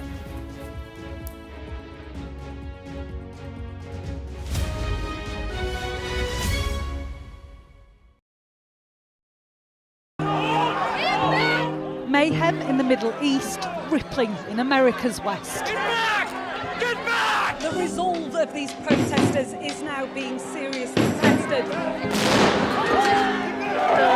I saw police being forced or pushing young men and women to the ground as they made almost 100 arrests. None of this is a peaceful protest. I'm Martha Kellner and I'm Sky's US correspondent based here in Los Angeles. How are you feeling? I am angry. It is an anti-woman agenda. Sky News, get the full story first. Will the cold affect your voters? Well, we have a lot of tremendous support, but it's nasty out there. Can you beat Donald Trump, Governor? President Biden, do you trust President Xi? President Biden says that this meeting went well. He said real progress was made on a whole host of issues. Will your candidates win? I hope so. I think they will. I think they're great candidates. There's no doubt that Kamala Harris and her team are harnessing the power of social media. Do you think Kamala is brat? Kamala's brat. Are you scared? Yeah, we were scared. It was terrible. Strong wind, building tearing down. As them say, our God works, so we can't do nothing. The people here know that worse storms may well be on their way. Free, wherever you get your news. Excited. I've had severe nightmares of these people coming in and just taking me in the middle of the night. Ghislaine Maxwell has pleaded not guilty to all 6 charges against her. Mum, how are you feeling today? Jeffrey said, you answer to Ghislaine, you just don't cross her.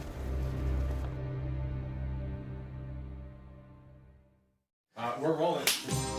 Welcome to the world. Our new podcast, starting now. It's very exciting.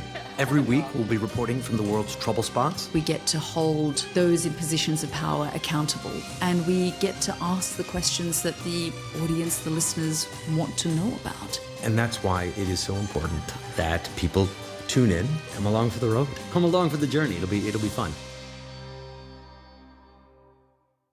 Sky News, get the full story first. Is this now all your territory? Yeah. The battlefield is outside the barricades. We are in the middle of a forest, in a jungle really, and they're attempting to keep these men alive. I'm Stuart Ramsey, and I'm Sky's chief correspondent. It's really dangerous. Many people have died riding it.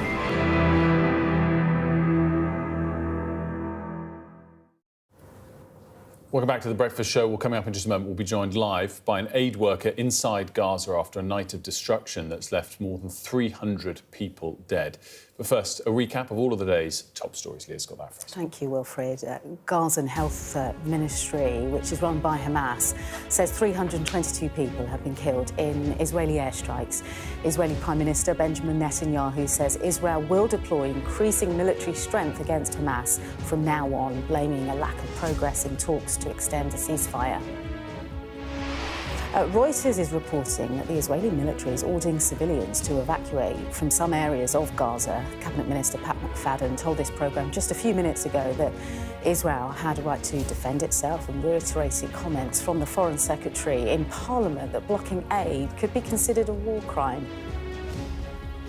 Cuts to benefits are expected to be confirmed this lunchtime. Downing Street's promise to put the welfare system on a more sustainable path, but there are plenty of Labour MPs who aren't happy. And the White House says we're never been closer to a peace deal for Ukraine. It says Donald Trump and Vladimir Putin prepare to speak over the phone later to discuss a US proposed ceasefire. Well, with the ceasefire now broken, Israel has vowed to increase its military force against Hamas in Gaza. In a moment, we'll be joined by an aid worker in Gaza. But first, we're joined by the editor-in-chief of the Jerusalem Post, Zvika Klein. Thank you so much for joining us.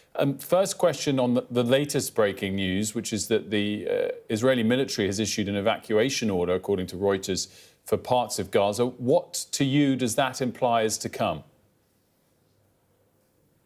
Good morning. So I think it implies that the IDF is planning on continuing the attacks full force, as President Trump has been saying for the past 2 months, until all hell breaks loose in Gaza. So I think that's pretty much what he means. And according to what we understand, is the IDF is planning to continue with this operation and, until further notice. What justification is the Israeli government giving for this latest salvo of attacks overnight and potentially ahead, and are they legitimate? In my personal opinion, I think it's legitimate.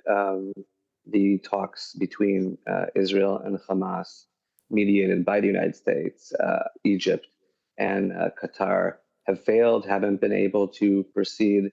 Both the U.S. and Israel have been blaming Hamas for not moving the deal forward. Israel still has a few dozen live hostages, and even more than that, dead hostages within Gaza. Therefore, this is something that Israel cannot continue with a ceasefire that has no benefits to the Israeli side, but only quiet for the citizens of Gaza. Yesterday, the UK Foreign Secretary David Lammy suggested that Israel was breaking international law before these attacks took place because of a lack of aid getting into Gaza. Have those words reached the Israeli government, and what is the response? I think Israel is very aware of international criticism towards these types of attacks, as they were in the past. I think the situation is very different now with the new administration in the White House.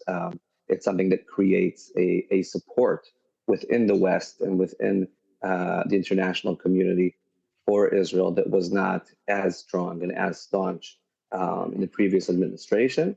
And therefore, I think you can't necessarily always look at the situation in the Middle East through the eyes of the Western world, because it's a very different neighborhood.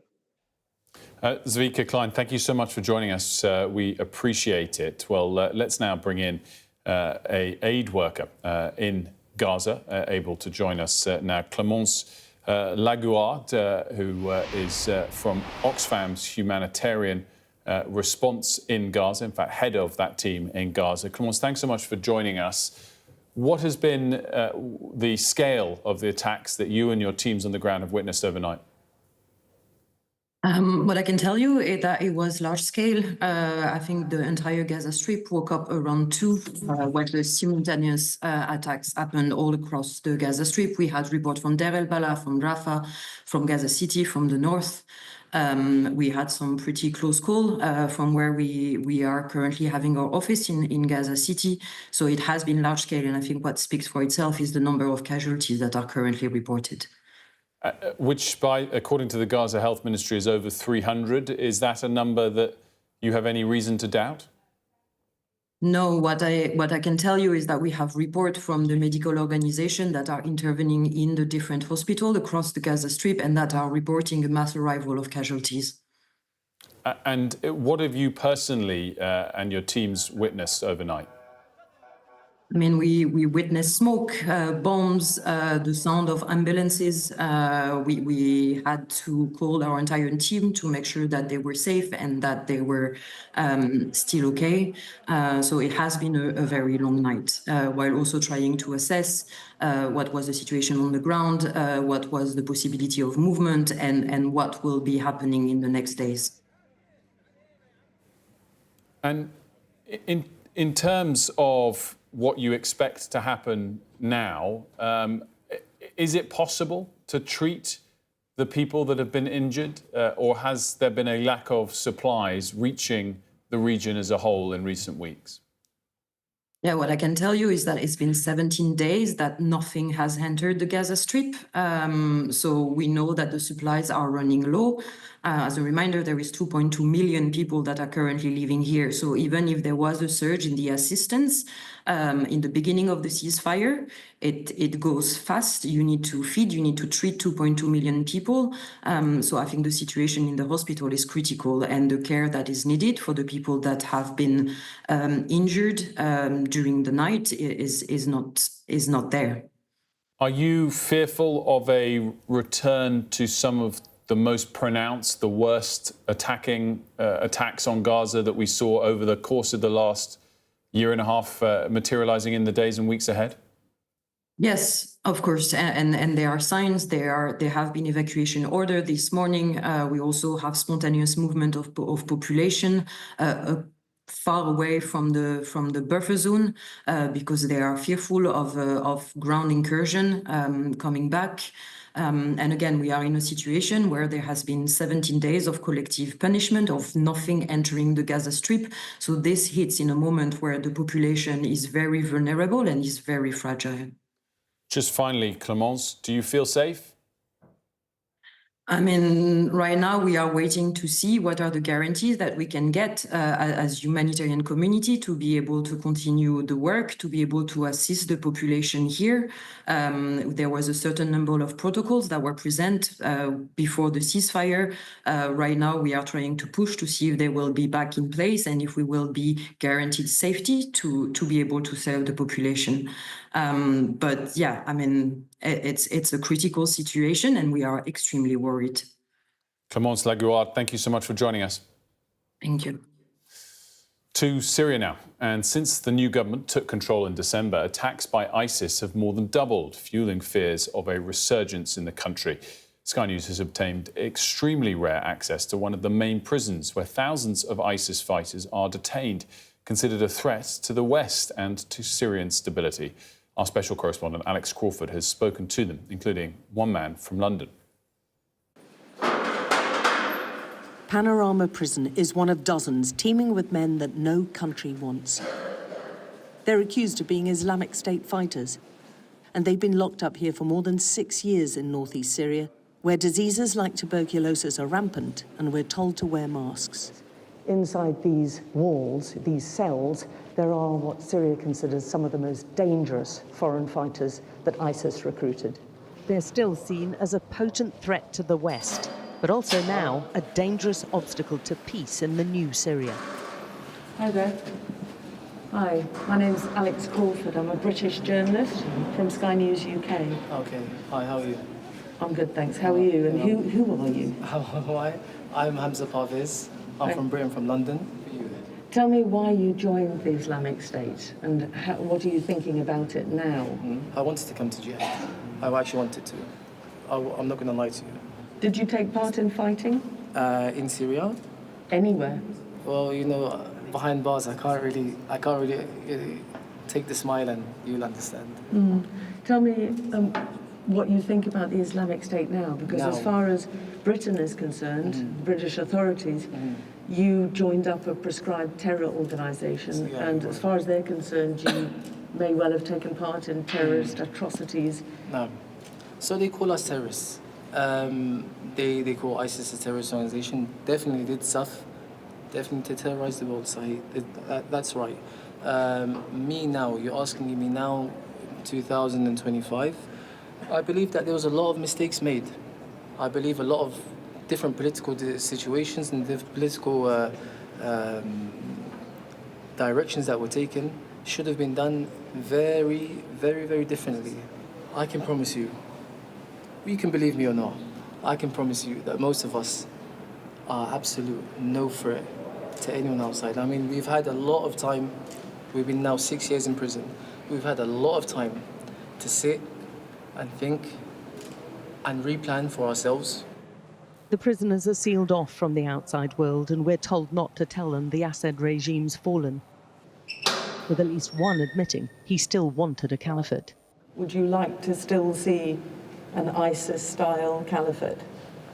I'd like to see caliphate here, but I don't know what ISIS-style caliphate is. Well, the one that we saw between 2014 and 2019 was an ISIS caliphate, where Yazidis were taken as sex slaves, homosexuals were executed, extreme application of Sharia law. There's no such thing as extreme application of Sharia. There's Sharia law and then there's no Sharia law.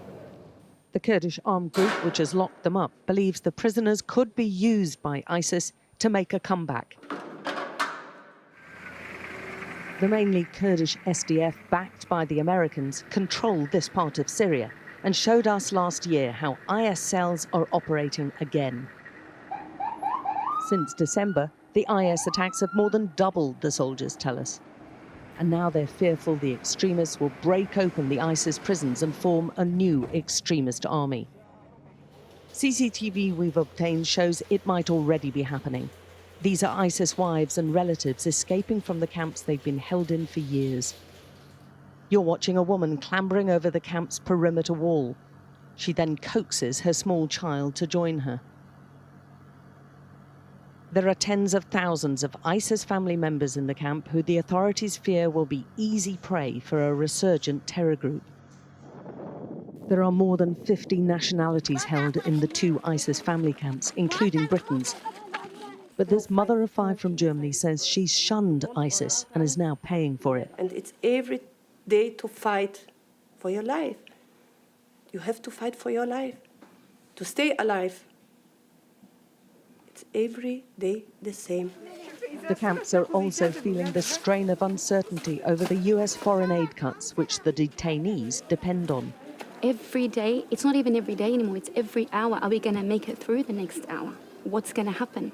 You know, and then you're hearing that the new government wants to take the camps. Syria is in a state of transition and upheaval right now, with real questions over what happens to those accused of ISIS crimes. Londoner Hamza Parvez is one of them, and he wants to come home. If we were to get the rights of dog in RSPCA, the dog compound in Vauxhall, you must know it, we would be very, very happy. We would be over the moon. We'd be over the moon.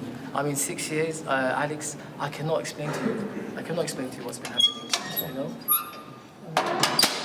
It looks like that's the end of our interview. We were given a certain amount of time and it looks like it's finished. The conditions seem very basic. Everyone we've spoken to has said that they have no rights at all. And the problem is there's a big question mark on what happens to them now, especially with the whole of the country in such a state of flux. Alex Crawford there for us, and much more from our exclusive reporting on the ground in Syria to come throughout the day here on Sky News. As we go to break, we just want to bring you an update on the situation in Gaza overnight. The UN humanitarian coordinator has given their view. Gaza strikes unconscionable, calls for a ceasefire to be reinstated. That's the view of the UN humanitarian coordinator. We're going to take a quick break here on Sky News Breakfast. We'll be right back.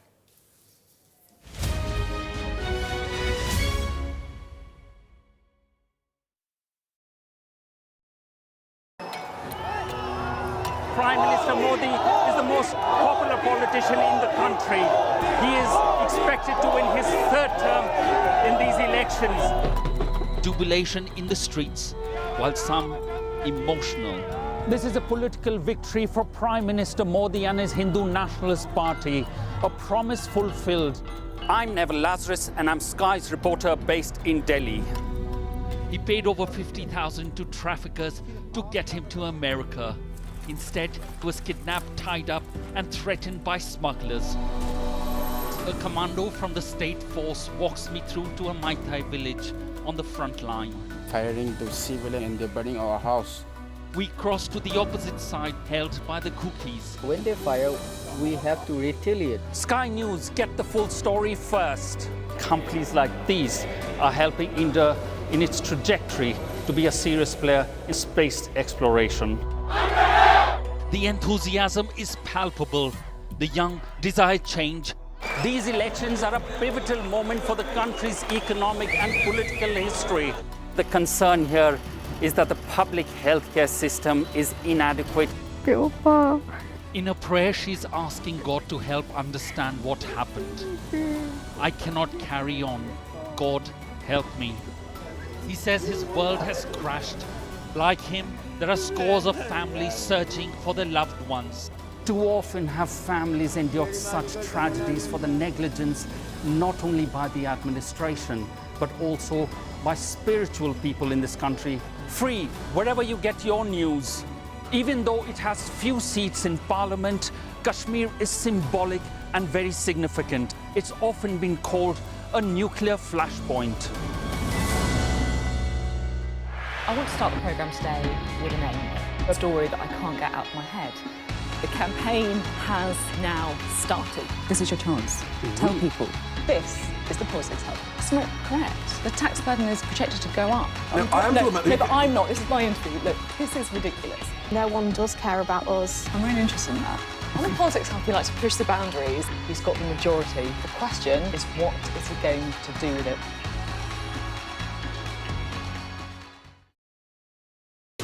We are under Israeli military restrictions in terms of some of the things that we can film, but it's important to be in there. What a slow drive for the president as he approaches his golf club. 4 more years! Free wherever you get your news. I'm Mark Stone and I'm Sky's correspondent based here in Washington, D.C.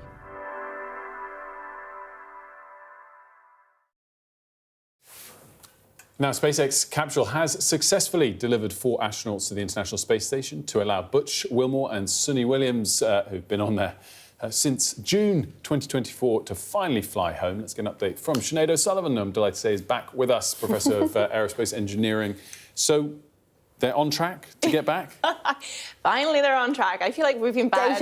We have been bad luck for all of the space-related news recently. So they're back on track. They are due to splash down off the coast of Florida later this evening, UK time, with all going well and weather conditions being good enough for their splashed re-entry. They will then be taken to NASA's Human Space Flight Center in Houston for medical checks and kind of reorientation back on Earth. It's been a long time. They haven't experienced gravity for a while, so there's a lot that needs to happen next. Can you talk us through that journey then, back into Earth's atmosphere? Yeah. How dangerous is it? Well, 1600 degrees Celsius is not, you know, for the faint of hearted at extremely fast speeds. But this kind of crewed Dragon capsule that they're going back in is well tried and tested at this stage and has no issues that we've seen yet. This isn't the complex thing that has to re-land and be caught by the pincers. No, but it's just worth, because it's SpaceX, right, but it's not that's true, that's true. No, thankfully, this is not the chopstick re-entry. This is just a normal re-entry splashdown. So that, you know, a much, much lower degree of accuracy needed here. The hard part, actually, for them is going to be the fact that they're going to be sitting there for 17 hours traveling back from the space station, which, I mean, I'm not good with car journeys, but 17 hours is a long But after 9 months, it's not much, I guess. No, completely. So just remind us, Sinead, what they've been up to while they've been on this extended stay on the ISS. Yeah, it's like going into work one day and realising you're going to be there for a really long time. Well, look, both of them, Sunny and Butch, have done extended missions on space station before. They're veteran astronauts. I mean, they have more than 25 years experience. They're also naval test pilots with thousands of hours, you know, in extreme conditions. This is not difficult for them. This is what they've been trained to do. So, you know, it sounds very extreme, but their day-to-day is actually a lot more monotonous than that. They've just been working as if they've been regular kind of space station scientists for the last few months and getting up, doing work, in kind of normalizing their routine. The hard part is, of course, probably more for their friends and family who thought that they'd be gone for a week and several months later have yet to see them. And so how many people, it looked like quite a few astronauts then took their place on the space station. Yeah, so the space station has a rotating, I guess, cadre of astronauts at any given time. It can hold between 3. 3 is the minimum needed to run the space station, up to 11. It kind of usually averages at around 7. Right now there are 7. 4 came up, 4 are leaving. So Sonny and Butch plus 2 more that arrived in September will be leaving with them. Yeah. So, Sinead, how much of a success or failure do you think NASA will be viewing this entire period, do you think? Well, the test for NASA really was, can we commercialize can we have 2 commercial companies running this mission at the same time, Boeing and SpaceX, for these types of human-rated capsules? Unfortunately, we know that SpaceX Dragon capsule has been tried and tested. The Boeing capsule, as we've seen, the Starliner, has not been able to function in the way that NASA had have hoped. Now, this comes after 15 years of development, multiple $1 billion of investment overrun. So for NASA, this is and for Boeing, this is pretty damning. Obviously, SpaceX is Elon Musk's company. Where's Blue Origin, Jeff Bezos' company? They can't do this sort of thing? They do not have this capability yet, but this is surely on their engineering flight path. And just finally, we're expecting them to hopefully splash down when? This evening. This evening. This evening UK time. And on that note, will you come back tomorrow morning to talk about it all? You're sick of me by now. No, definitely. It's so interesting. And you are the expert for us, Sinead. So thank you so much once again for joining us. We appreciate it. We're going to have a quick look at the weather now. The perfect climate, wherever the destination. The weather, sponsored by Qatar Airways. Most of us should see some sunshine this week, thanks to an area of high pressure which is dominating our weather. The temperatures are steadily rising too. Currently, it's bright but chilly across Britain with a brisk wind in the southwest. Temperatures are not quite as low as they have been in recent days and weeks. There is more cloud in Ireland and Northern Ireland, which keeps the temperatures up. This morning, the temperatures across Britain will rise. It'll feel pleasantly warm in the sunshine, but do watch out for the brisk, cold wind in the southwest. That's your weather. The perfect climate, whatever the forecast. The weather, sponsored by Qatar Airways. We'll take a quick break here on Sky News Breakfast, but stay with us. When we come back, we'll have all the day's latest news, including the ongoing breaking developments in Gaza. Don't go anywhere.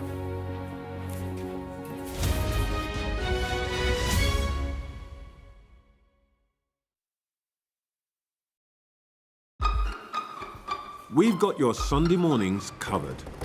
From the front page and the sounds of the streets to the voices of the people who make the major calls and big picture politics beyond Westminster. We'll put you at the heart of our story. I'm ready. Are you? Join me, Trevor Phillips, Sunday mornings on Sky News.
Good morning to you. It's 8 o'clock on today's show. A night of destruction. Gaza's health ministry says more than 300 people have been killed by Israeli airstrikes. And a war of words too. Hamas accuses Israel of unilaterally ending the ceasefire agreement.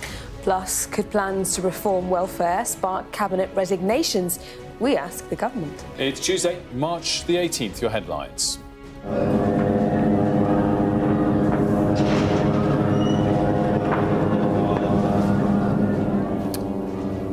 Wave after wave of air attacks on Gaza, backed up by tank artillery and strikes from the sea. Israel says that it might expand the operations, including a major ground operation, if Hamas does not agree to a ceasefire on Israel's terms. This is the scene at Deir al-Balah Hospital in central Gaza, where some of the injured were being taken. Also ahead, a huge day for the government here. Ministers will unveil changes to disability benefits.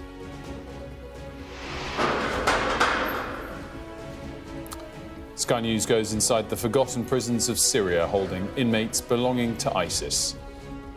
And 2 astronauts stranded in space for 9 months are finally on their way back to Earth.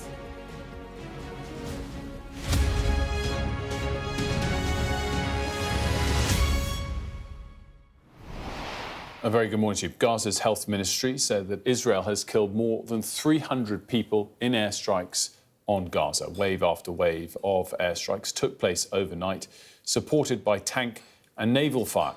This morning, there's been a further announcement from the Israeli army to evacuate areas of Gaza. And the United Nations humanitarian coordinator has said the strikes were unconscionable and called for the ceasefire to be reinstated. Let's get straight out to Ali Bunkel, who is live for us as ever in Jerusalem. Ali, were these attacks expected?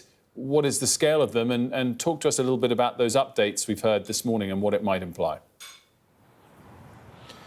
Well, the specific timing of the attacks was not expected. This came as a surprise. I'm told that details of this operation were kept in a very close circle within the IDF and the Israeli government, so as to retain that element of surprise.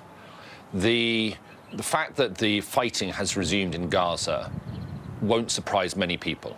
A lot of people were quite surprised that the ceasefire had lasted this long, particularly in this kind of interim phase as it's been in for a number of weeks. Most people expected that Netanyahu would want to return to fighting at some stage. He always said that. But this moment, last night to launch the operations, that came as a surprise, and we'll see whether they expand from here.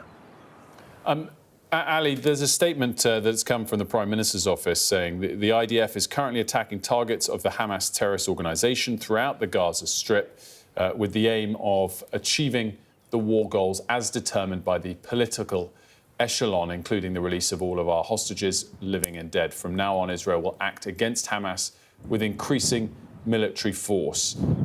What sort of legitimacy is there in that framing of things? And to what extent is this coming, this sense of emboldened action, because of clear US support?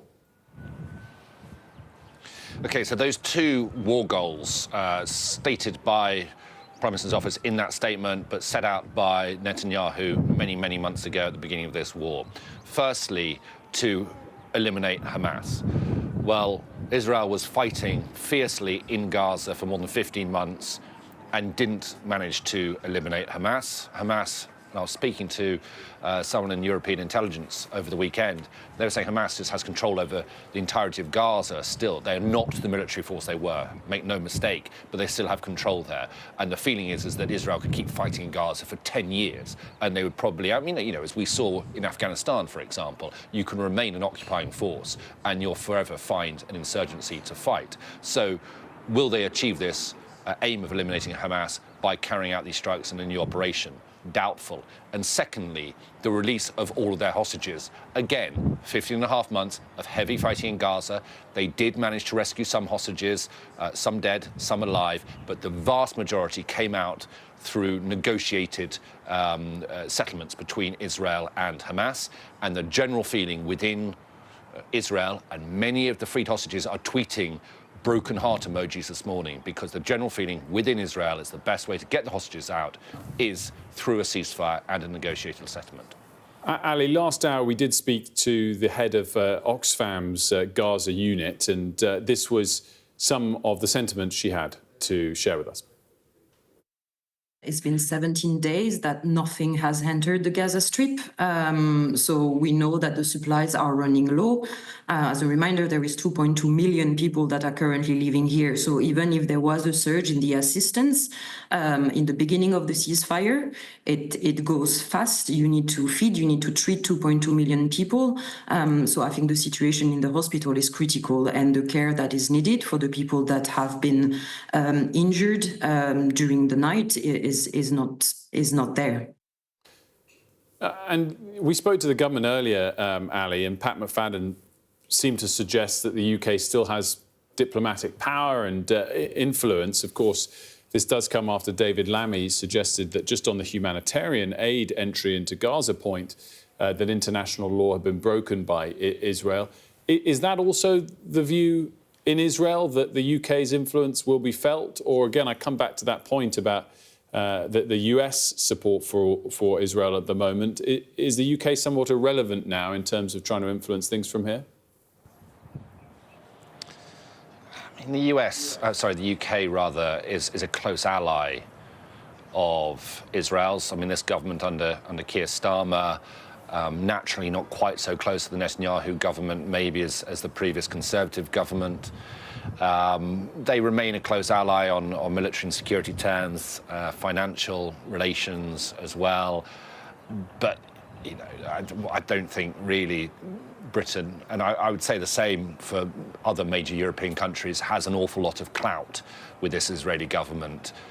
Ultimately, it all leads back to Washington, and we saw how ineffective that could be, that attempts by President Biden to sort of influence Netanyahu throughout his term. I think Donald Trump has much more influence over Benjamin Netanyahu. You know, they won't admit this publicly, but they saw what happened to President Zelensky in the White House. They know that one or two wrong moves by Netanyahu, you know, could mean that he faces the wrath of President Trump. So they want to keep the Americans on side. They need to keep the Americans on side. And for the moment, they do have the Americans on the side.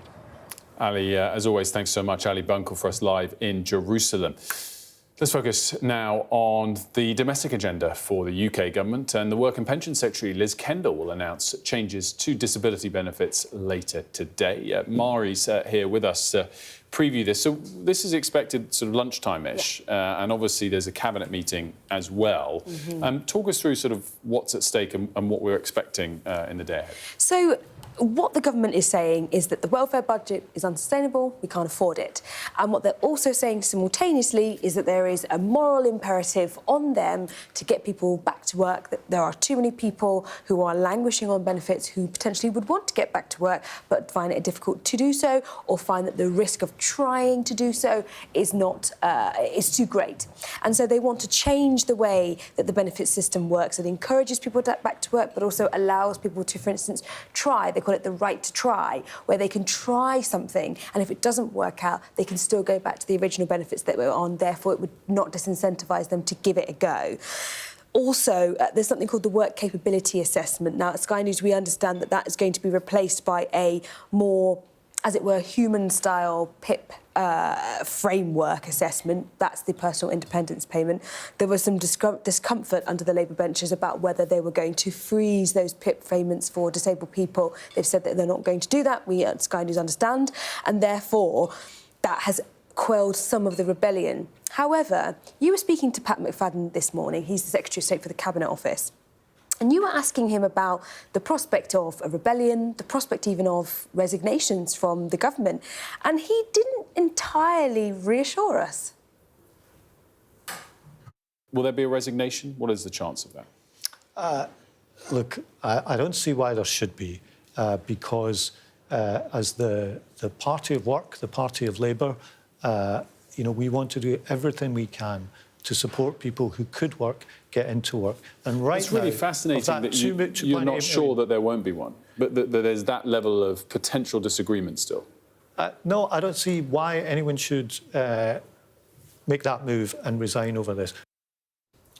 Do you know what? That was an illustrative part of the clip, but it was almost more illustrative later. The tone, he had a smile on his face when I said, I think you're going to need some luck to get through the cabinet meeting. Yeah. I mean, coming into today, before that, zero expectation of a cabinet resignation? Yeah, it was very low. I mean the names... And backbenchers will vote against the measures, but...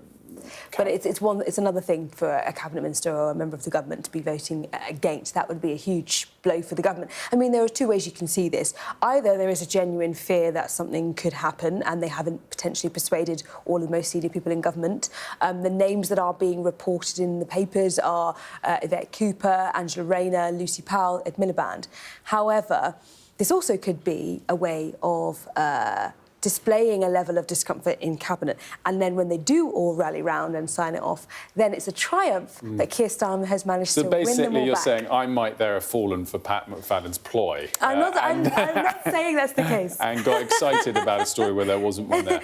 But it could be the other way as well. If the Chancellor of the Duchy of Lancaster is watching, you can't pull that past Mari. So there we go. Anyway, we shall see. Yeah. We shall see. So cabinet meeting is what time? Cabinet meeting is this morning. It'll be about 9:30, and then after that, they will have had to sign off, we assume, on the welfare cuts, and then the statement will be about 1 o'clock or so. Around lunchtime. Great. Mark, thanks so much. Time for all of the day's other stories now. Liz got those for us. Thank you so much, Wilfred. US President Donald Trump is expected to speak on the phone with Russia's Vladimir Putin later today. He says many elements of a final deal concerning the war in Ukraine have been agreed, and it's never been closer to a peace agreement. Let's bring in our Moscow correspondent, that's Ivor Bennett. Great to have you with us on Breakfast, Ivor. To be a fly on the wall when this conversation goes down, what can we expect from that phone conversation, Ivor? Yeah, it feels like a lot hinges on this conversation. It's due to happen in the morning US time, according to Donald Trump, so afternoon UK time. And Donald Trump is seeking to persuade Vladimir Putin to agree to this 30-day truce. Ukraine has already signed up to it. That was this time last week. But Moscow's agreement has come with strings attached. Vladimir Putin didn't specify his demands, but he hinted strongly last week that he wants all of Russia's red lines met, essentially, if he's to agree to pause the fighting in Ukraine. And his red lines are, of course, on NATO membership, on peacekeepers and on territory. He wants Russia to keep all the Ukrainian land it seized. Donald Trump has sounded very optimistic over the past few days that he can get this agreement, writing on social media, as you say, last night, many elements of a final agreement have been agreed to. We don't know exactly what those elements are, but Donald Trump did say a couple of days ago that they're talking about land and power plants and dividing up assets. That suggests that under consideration is territorial concessions by Kyiv and potentially the control of the Zaporizhzhia nuclear power plant, the largest in Europe, which is currently under Russian occupation. We don't know for sure, though, but safe to say a lot is at stake, and Kyiv and Europe will be watching and waited with bated breath to hear what comes of this phone call. Absolutely. Ivor, thank you so much. The government has triggered an emergency measure to use police cells to hold prisoners as jails are close to being full once again. It comes after an early release scheme in September, under which thousands of inmates were left to go after serving less than half their sentence.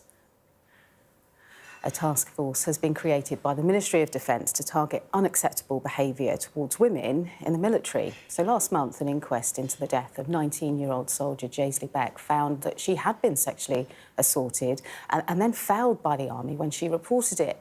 A new complaints service will operate outside the chain of command to investigate the most serious claims. The leader of the Conservative Party says it's impossible for the UK to reach its net zero target by 2050. In a speech today, Kemi Badenoch is expected to say the goal can't be achieved without a serious drop in living standards, while Britain's legally committed to achieving this aim under a law passed in 2019. And Germany's incoming Chancellor Friedrich Merz has said he's confident ahead of a key vote to unlock €1 trillion of loans, which he argues is needed to fund the army and invest in infrastructure. He needs a two-thirds majority in the country's parliament to pass the borrowing package. And the last surviving pilot who fought in the Battle of Britain, that's John Paddy Hemingway, has died at the age of 105. He was born in Dublin and joined the RAF as a teenager before serving in World War II, during which he was forced to bail out of his plane, not once, but 4 times. The Prime Minister has paid tribute to Mr Hemingway, saying his generation's duty and service secured our freedom, and we shall never forget them. And NASA astronauts, that's Butch Wilmore and Sonny Williams, are finally on their way back to Earth. This is after their 8-day stay at the space station that actually turned into a 9-month saga. With the undocking process now complete, the pair should be back on Earth later this morning. Well, here to discuss this, Mick is on set with us both. This has been such a long saga, hasn't it? And it started last summer. Yeah, absolutely. So the 5th of June, they took off expecting this 8-day jaunt to the ISS where they were going to test out Boeing's new rocket. And obviously, like you say, it's turned into 9 months up there. But they're on their way back. They undocked at about 5 a.m. this morning. It's going to be a 17-hour journey back to Earth, but they'll splash down just off the coast of Florida at about 10 p.m. tonight. And it's been quite the journey, obviously, to get them back, because they went on the Starline, Boeing Starline, but it's the SpaceX that's going to bring them back, and that's Elon Musk's spacecraft. Yeah, absolutely. So the Boeing ship that took them up was always going to be its kind of first test run. SpaceX runs these journeys a lot. So they're coming back with Crew 9, so NASA's 2 astronauts that went up with some spare seats for them on board, and they waited for them to complete their 6-month mission, and now they're coming back with those 2. And so what does this say, I suppose, about, political posturing in the space world? It's also quite a big thing. Yeah, absolutely. I mean, Boeing was kind of intended to join SpaceX in helping NASA and kind of all of the space agencies around the world that use the ISS get astronauts up and down easier and maybe a bit cheaper as well. And that has obviously not worked. It was a 15-year kind of journey for them to get that rocket off the ground in the first place, and it's ended quite disastrously for Boeing. Mickey, great stuff. Thanks so much. Well, we wish them a safe journey back, of course, and no doubt we'll have further details when they splash down this evening, Mickey Carroll. Now, the Trade Secretary heads to Washington today for talks on tariffs and a potential trade deal with the United States. Both were subjects that might also have been on the agenda when the new Canadian Prime Minister, Mark Carney, met Sir Keir Starmer at Downing Street yesterday, which took place, of course, after he'd met the King as well. The High Commissioner for Canada in the UK, Ralph Goodale, is with us now to discuss. Thanks so much for joining us, High Commissioner. Great to have you with us. How is the relationship between the UK and Canada, and has it suddenly just got stronger still, given that, of course, the new Prime Minister has quite the relationship with the UK? Well, the relationship is very strong. That's the remarkable thing about it. It doesn't depend on the vagaries of politics. It's based on hundreds of years of experience with each other, a lot of trust and respect, and the sharing of common values that we have defended and promoted together in the world for a very long time. So the relationship is deep and solid. And of course, as you point out, Mr. Carney is very familiar with the United Kingdom, and the United Kingdom is very familiar with him. In some ways, watching him arrive and meeting with people at the palace and at number 10, it was as if he was just back in his old milieu. It was very comfortable. And I think that augurs well for strong working relationships going forward. You say that these two countries' relationships don't rely on the vagaries of politics. Surely Canada's relationship with the United States right now proves otherwise.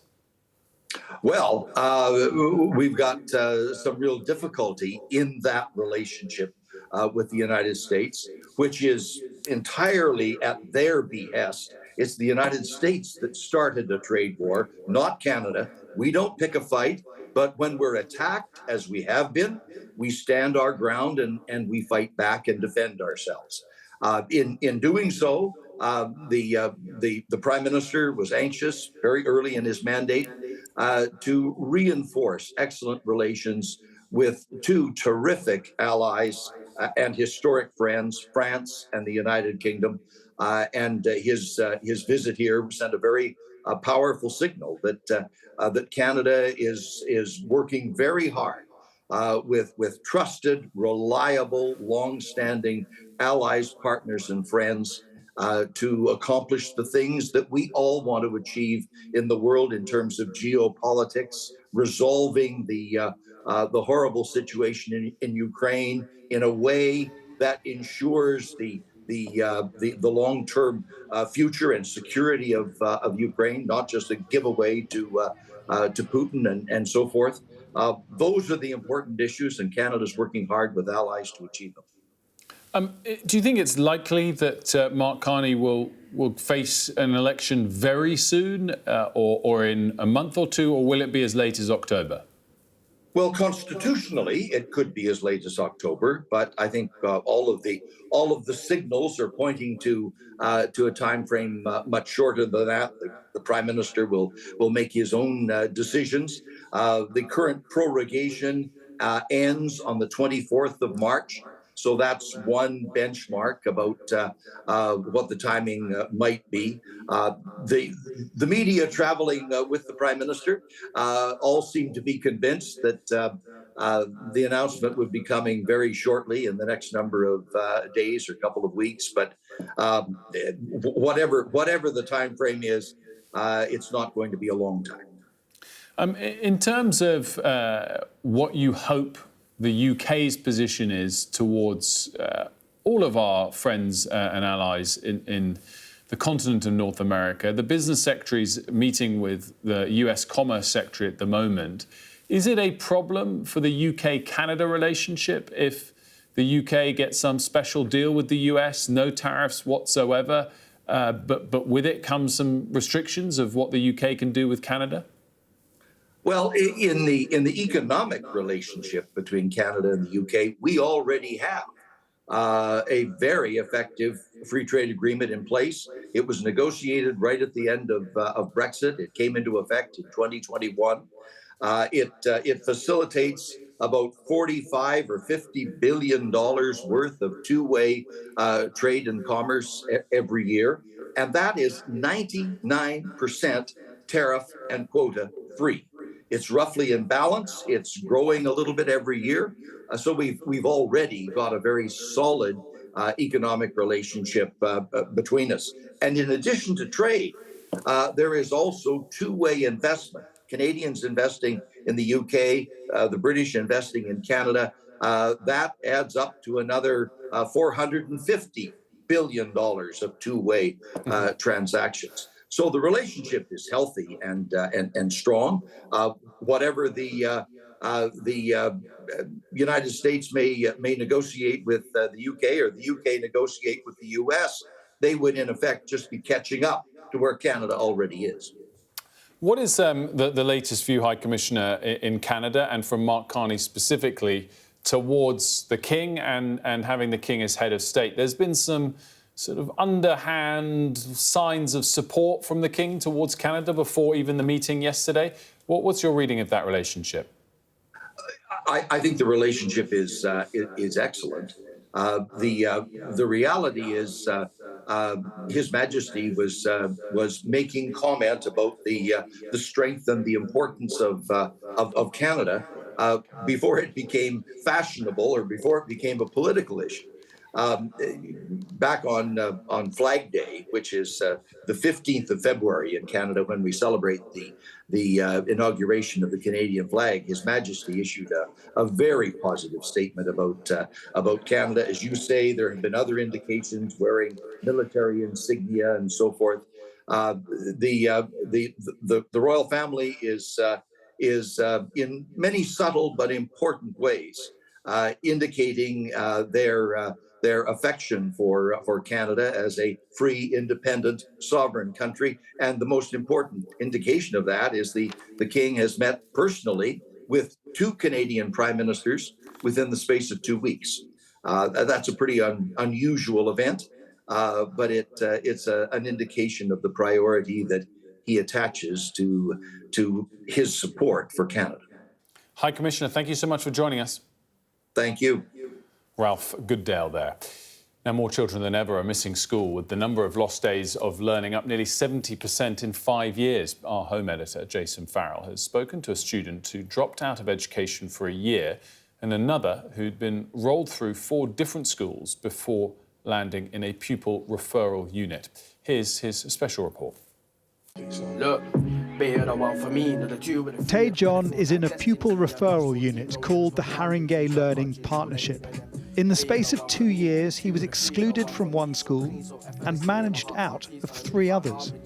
He says his behaviour was triggered by grief, which the schools failed to understand. They were just looking at my record and judging me based on my record.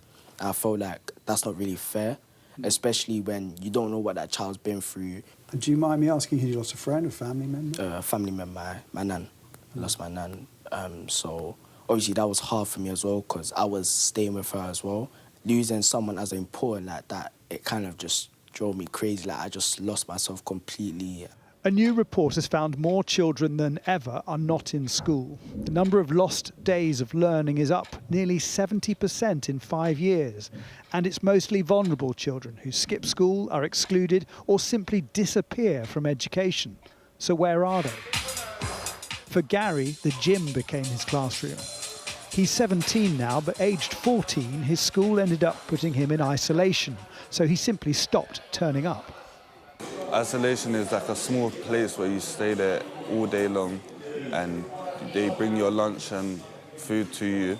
You're not allowed to move from the desk unless you want to go toilet, where like you can only go toilet from break and lunch. Yeah. But other than that, you're there the whole day.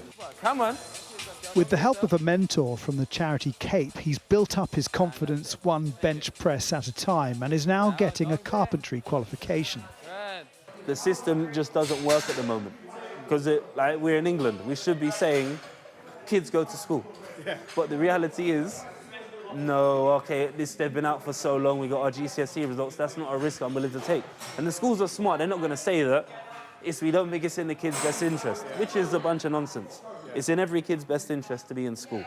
And the report authors say investment in keeping kids in education would pay for itself in the long term. For every permanently excluded child, we know they're going to cost the state at least £170,000 because they're going to struggle to access work, will lose tax receipts and also have higher welfare benefit expenditure. So that's just for the children we know about. But for every 1 child permanently excluded, we've got 10 more who are invisibly moving around the system. And so the report calls for better monitoring of where young people like Gary go when they disappear from education. Jason Farrell, Sky News. Let's have a look at the weather now. A bright start and always a warm welcome. The weather, sponsored by Qatar Airways. Most of us should see some sunshine this week thanks to an area of high pressure which is dominating our weather. The temperatures are steadily rising too. Currently it's bright but chilly across Britain with a brisk wind in the southwest. Temperatures are not quite as low across Ireland and Northern Ireland where there's a bit more cloud. This morning the temperatures across Britain will quickly rise. It'll feel pleasantly warm in the sunshine, but watch out for the brisk cold wind in the southwest. Ireland and Northern Ireland, on the other hand, will generally stay quite cloudy with a few spots of rain around, particularly in the southwest. A bright start and always a warm welcome. Qatar Airways sponsors the weather. Still to come here on The Breakfast Show, we'll speak to a doctor in Gaza about the impact of those Israeli strikes overnight.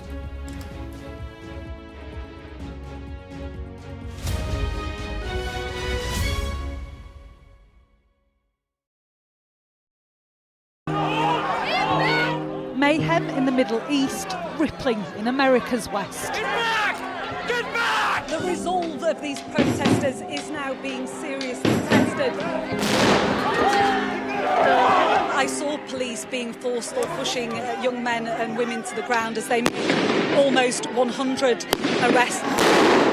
None of this is a peaceful protest. I'm Martha Kellner, and I'm Sky's US correspondent based here in Los Angeles. How are you feeling? I am angry. It is an anti-woman agenda. Sky News, get the full story first. Will the cold affect your voters? Well, we have a lot of tremendous support, but it's nasty out there. Can you beat Donald Trump, Governor? President Biden, do you trust President Xi? President Biden says that this meeting went well. He said real progress was made on a whole host of issues. Will your candidates win? I hope so. I think they will. I think they're great candidates. There's no doubt that Kamala Harris and her team are harnessing the power of social media. Do you think Kamala is brat? Kamala's brat. Are you scared? Yeah, we were scared. It was terrible. Strong wind, building tearing down. As them say, God works, so we can't do nothing. The people here know that worse storms may well be on their way. Free, wherever you get your news. Excited. I've had severe nightmares of these people coming in and just taking me in the middle of the night. Ghislaine Maxwell has pleaded not guilty to all 6 charges against her. Mum, how are you feeling today? Jeffrey said, you answer to Ghislaine, you just don't cross her.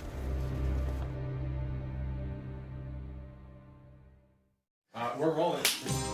Welcome to the world. Our new podcast, starting now. It's very exciting. Every week, we'll be reporting from the world's trouble spots. We get to hold those in positions of power accountable, and we get to ask the questions that the audience, the listeners, want to know about. And that's why it is so important that people tune in, come along for the road, come along for the journey. It'll be fun. Sky News, get the full story first. Is this now all your territory? Yeah. The battlefield is outside the barricades. We are in the middle of a forest, in a jungle really, and they're attempting to keep these men alive. I'm Stuart Ramsey, and I'm Sky's chief correspondent. It's really dangerous. Many people have died riding it.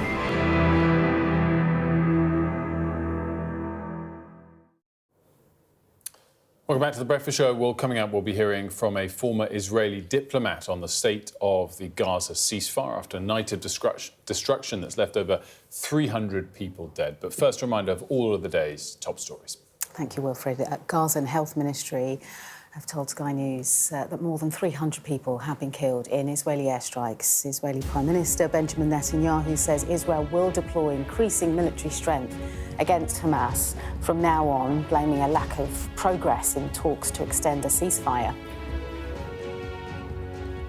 Meanwhile, the Israeli military is ordering civilians to evacuate from some areas of Gaza. Cabinet Minister Pat McFadden told this programme earlier that Israel did have a right to defend itself, but also doubled down on comments from the Foreign Secretary in Parliament that blocking aid could be considered a war crime. And cuts to benefits are expected to be confirmed this lunchtime. Downing Street's promise to put the welfare system on a more sustainable path, but there are plenty of Labour MPs who are not happy. And the White House says we've never been closer to a peace deal for Ukraine. It says Donald Trump and Vladimir Putin prepare to speak over the phone later. This is to discuss a US proposed ceasefire. Now, Gaza's Hamas-run health ministry says over 300 Palestinians have been killed after the Israeli military carried out a number of attacks overnight. I'm joined now by Dr. Farod Sidwar, who's at the Nasser Medical Complex in Khan Yunis. Thank you so much for joining us. What have you witnessed overnight? So just utter carnage and destruction overnight. I was here in Gaza a year ago during the peak of the fighting in Khan Yunis, and the mass casualties back then looked exactly like the mass casualty that I saw today.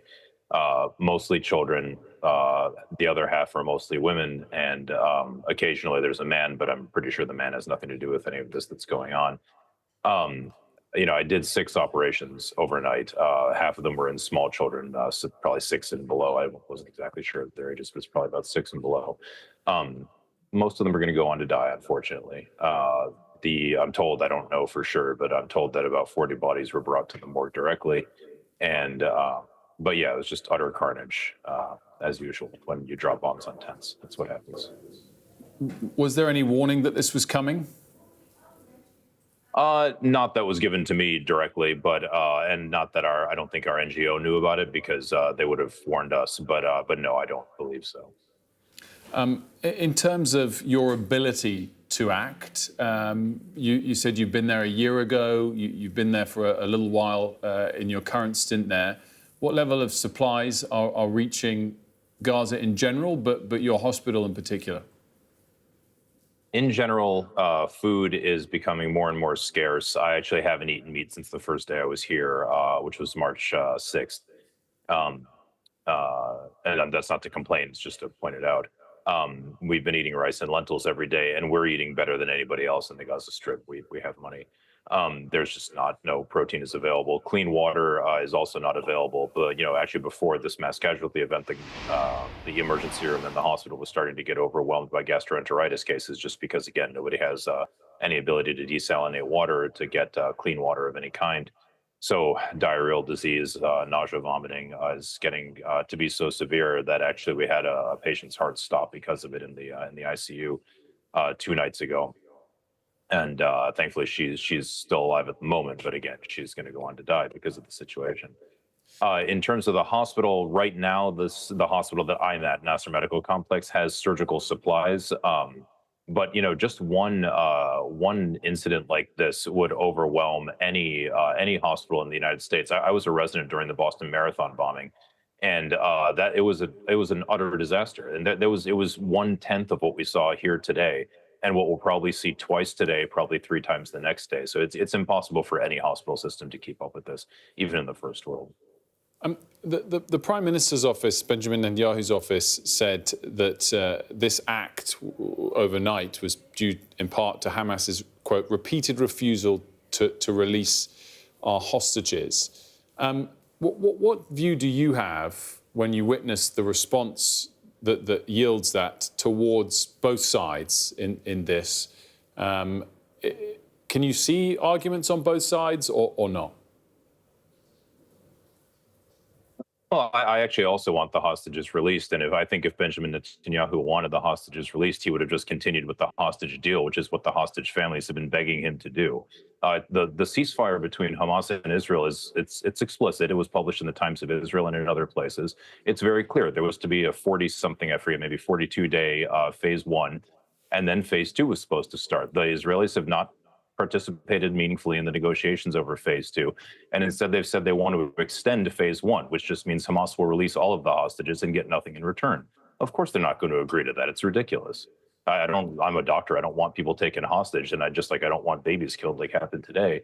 But that's not how anything works. If the Israelis want their hostages back, I shouldn't say the Israelis. If Benjamin Netanyahu's government wants their hostages back, they know exactly how to get them back. It's to continue the deal that would have brought them back. And this is the exact opposite of that. Starving everyone in Gaza means you're starving the hostages too. That's not complicated.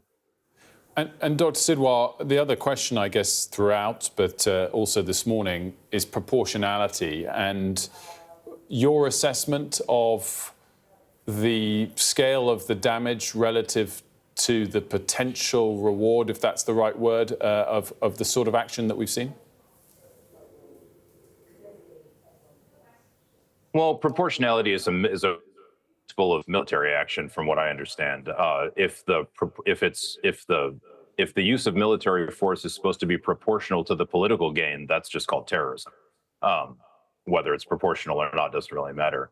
But again, if the Israelis want their hostages back, if the Israeli government wants the hostages back, all they have to do is listen to the hostage families, who, not me, the families of the hostages in Israel, who are begging them constantly to adhere to the deal that they made with Hamas.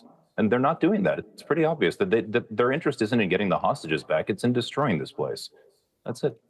Dr. Sidwar, thank you so much for joining us, and sorry for keeping you from your work. Good luck.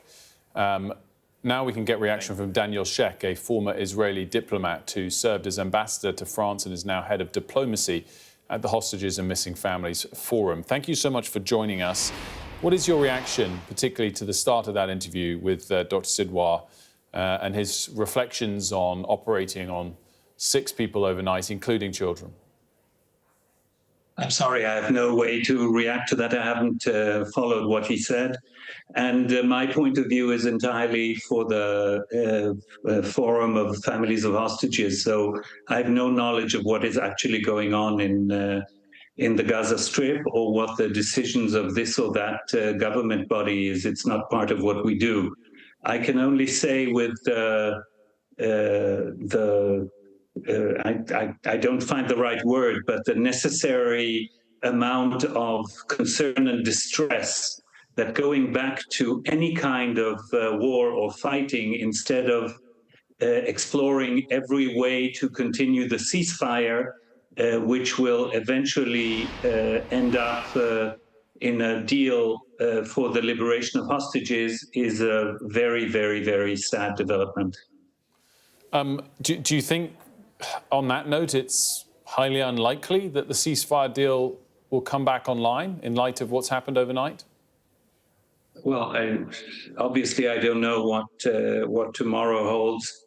I hope this is just an effort which, quite honestly, I personally don't support, but maybe it's just a way for the Israeli government to send a message that if negotiations don't move forward, and I have to say that both sides are to blame that they're not moving forward, then Israel will return to full-fledged fighting, which is, of course, something that, from our point of view of the families of hostages, and more importantly, the hostages themselves, is a catastrophic development.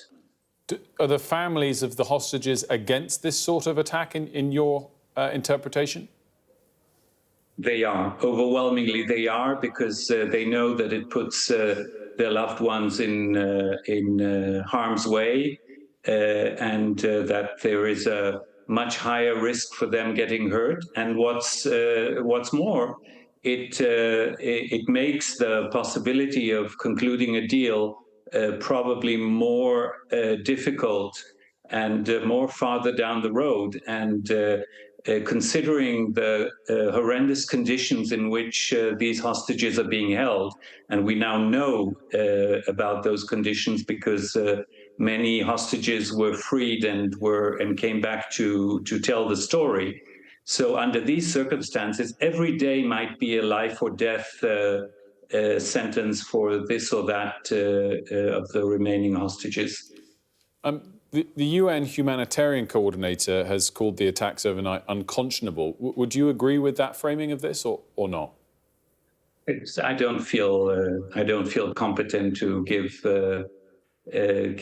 definitions to this or that. It's a sad development. I respect what your previous guest, who is doing humanitarian work in Gaza, is doing. I truly do. It bothers me as a human being that so many people are getting hurt, but it is not for me to judge which words the UN should or shouldn't use. I will say that international organizations, including humanitarian organizations, have performed very, very poorly as far as the Israeli hostages are concerned. Daniel Sheck, thank you for joining us. We appreciate it. Much more on the situation in Gaza and the potential breakdown, the breakdown and potential to reignite the ceasefire deal with Israel at the top of the hour. To Syria now, and since the new government took control in December, attacks by ISIS have more than doubled, fueling fears of a resurgence in the country. Sky News has obtained extremely rare access to one of the main prisons where thousands of ISIS fighters are detained, considered a threat to the West and to Syrian stability. Our special correspondent, Alex Crawford, has spoken to them, including one man from London. I travelled to Syria really actually because of the Islamic ideology I had. I wanted to come to jihad. I actually wanted to. Did you take part in fighting? In Syria? Anywhere? Well, you know, behind bars, I can't really take the smile and you'll understand. Tell me what you think about the Islamic State now, because as far as Britain is concerned, British authorities, you joined up a prescribed terror organisation, and as far as they're concerned, you may well have taken part in terrorist atrocities. No. So they call us terrorists. They call ISIS a terrorist organisation. Definitely did stuff. Definitely to terrorise the world. So that's right. Me now, you're asking me now, 2025. I believe that there was a lot of mistakes made. I believe a lot of different political situations and political directions that were taken should have been done very, very, very differently. I can promise you, you can believe me or not, I can promise you that most of us are absolute no threat. Extraordinary stuff, as ever, from Alex Crawford. If you want to watch her report in full, you can do so. Scan the QR code on the screen now or visit the Sky News website or app.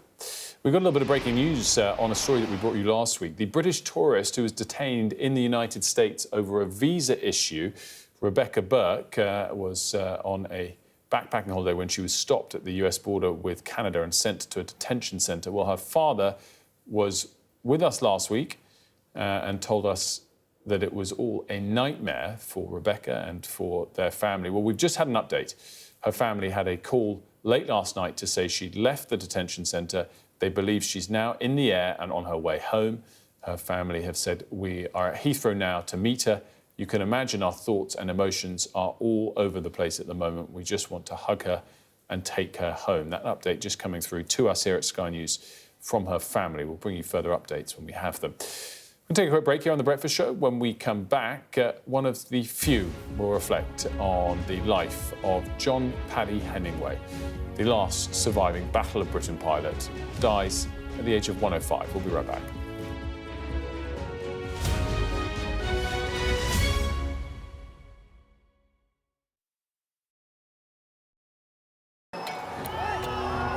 Prime Minister Modi is the most popular politician in the country. He is expected to win his third term in these elections. Jubilation in the streets, while some emotional. This is a political victory for Prime Minister Modi and his Hindu Nationalist Party, a promise fulfilled. I'm Neville Lazarus and I'm Sky's reporter based in Delhi. He paid over 50,000 to traffickers to get him to America. Instead, he was kidnapped, tied up and threatened by smugglers. A commando from the state force walks me through to a Mai Tai village on the front line. Firing to civilians and they're burning our house. We cross to the opposite side, held by the cookies. When they fire, we have to retaliate. Sky News, get the full story first. Companies like these are helping India in its trajectory to be a serious player in space exploration. The enthusiasm is palpable. The young desire change. These elections are a pivotal moment for the country's economic and political history. The concern here is that the public healthcare system is inadequate. In a prayer, she's asking God to help understand what happened. I cannot carry on. God, help me. He says his world has crashed. Like him, there are scores of families searching for their loved ones. Too often have families endured such tragedies for the negligence not only by the administration, but also by spiritual people in this country. Free wherever you get your news. Even though it has few seats in Parliament, Kashmir is symbolic and very significant. It's often been called a nuclear flashpoint. I want to start the programme today with a name, a story that I can't get out of my head. The campaign has now started. This is your chance. Tell people. This is the Politics Hub. It's not correct. The tax burden is projected to go up. No, but I'm not. This is my interview. Look, this is ridiculous. No one does care about us. I'm really interested in that. On the Politics Hub, he likes to push the boundaries. He's got the majority. The question is, what is he going to do with it?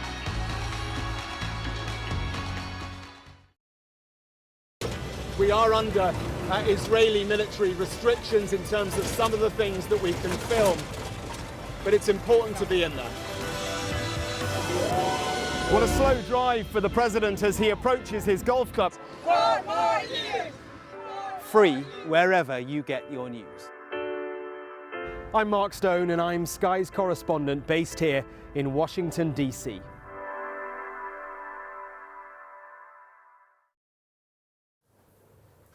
Welcome back. The last surviving Battle of Britain pilot, John Paddy Hemingway, has died. He passed away yesterday at the age of 105, 80 years since he fought in World War II. Sadia's here with more details. What an extraordinary man. Yes, what an incredible hero, and he is revered in British aviation history. And today, a lot of the newspapers are using the quote from Winston Churchill that never in the field of human conflict was so much owed by so many to so few, and he is among those few. In 1940, he was just 19 years old when he defended our nation against the Nazis. His squadron shot down 90 enemy aircraft during an 11-day period, but he also came under attack a lot. And I was just reading today about the many times when he had to abandon his aircraft and get out of there. So twice in August 1940 did he have to bail out of his Hurricane fighter plane. Once in 1941, during which he fell 600 feet. Bad weather had failed the instruments in his aircraft. He broke his hand during that fall, but his parachute got caught in some tree branches, sparing him further injury. And then near the end of World War II, he was deployed in the Mediterranean and bailed out a fourth time, and this time dropped into enemy territory, but ended up being helped and returned to his squadron. The RAF announced his death today. They described him as a quiet, composed, thoughtful and mischievous individual. And there's been tributes from the Prime Minister and the Defence Secretary. I'll read out to you what the Defence Secretary said. He said, Paddy came from a generation who understood the importance of freedom and sacrificed so much to achieve it. The last known Battle of Britain pilot, he embodied the deep courage of that incredible generation. And as you say, he died last night at the age of 105. And I suppose, you know, he leaves behind a generation of stories and memories that today people will be reflecting on too. And no least his family. Absolutely, lost this great hero. Yeah, exactly. What a great hero he was, and lots of tributes coming in throughout the morning. I don't know if you guys have ever seen, they're both on Sky, I think, the Sky docs, one on the Hurricane, I think it's just called Hurricane, and the other one on the Spitfire. They're absolutely awesome, and they feature a lot. I don't actually know if he's specifically one of them. I imagine he probably would have been, but they feature... But actually, if you go on the RAF website today, the tribute to Paddy, there's a really nice portrait. I'd recommend going and having a look at it. He's just looking up at the sky, and it's incredible. Oh, well, that is well worth checking out, and so are the docs more broadly on those two planes that were so critical, of course, in World War II, that he was a heroic pilot of. Sadia, thanks so much for that. Now, members of the Cabinet have just been arriving for Cabinet this morning. The Work and Pensions Secretary, Liz Kendall, just walked into Downing Street a few minutes ago. Mari, perhaps after the Prime Minister, of course, the most important Cabinet member today? Yeah, absolutely. Is she smiling? Is she smiling through gritted teeth? We'll find out. It'll be interesting to see, to be a fly on the wall in that Cabinet meeting, to see how much of a kind of pushback or consensus there would be, and how nervous some of those Cabinet ministers might be around these welfare cuts.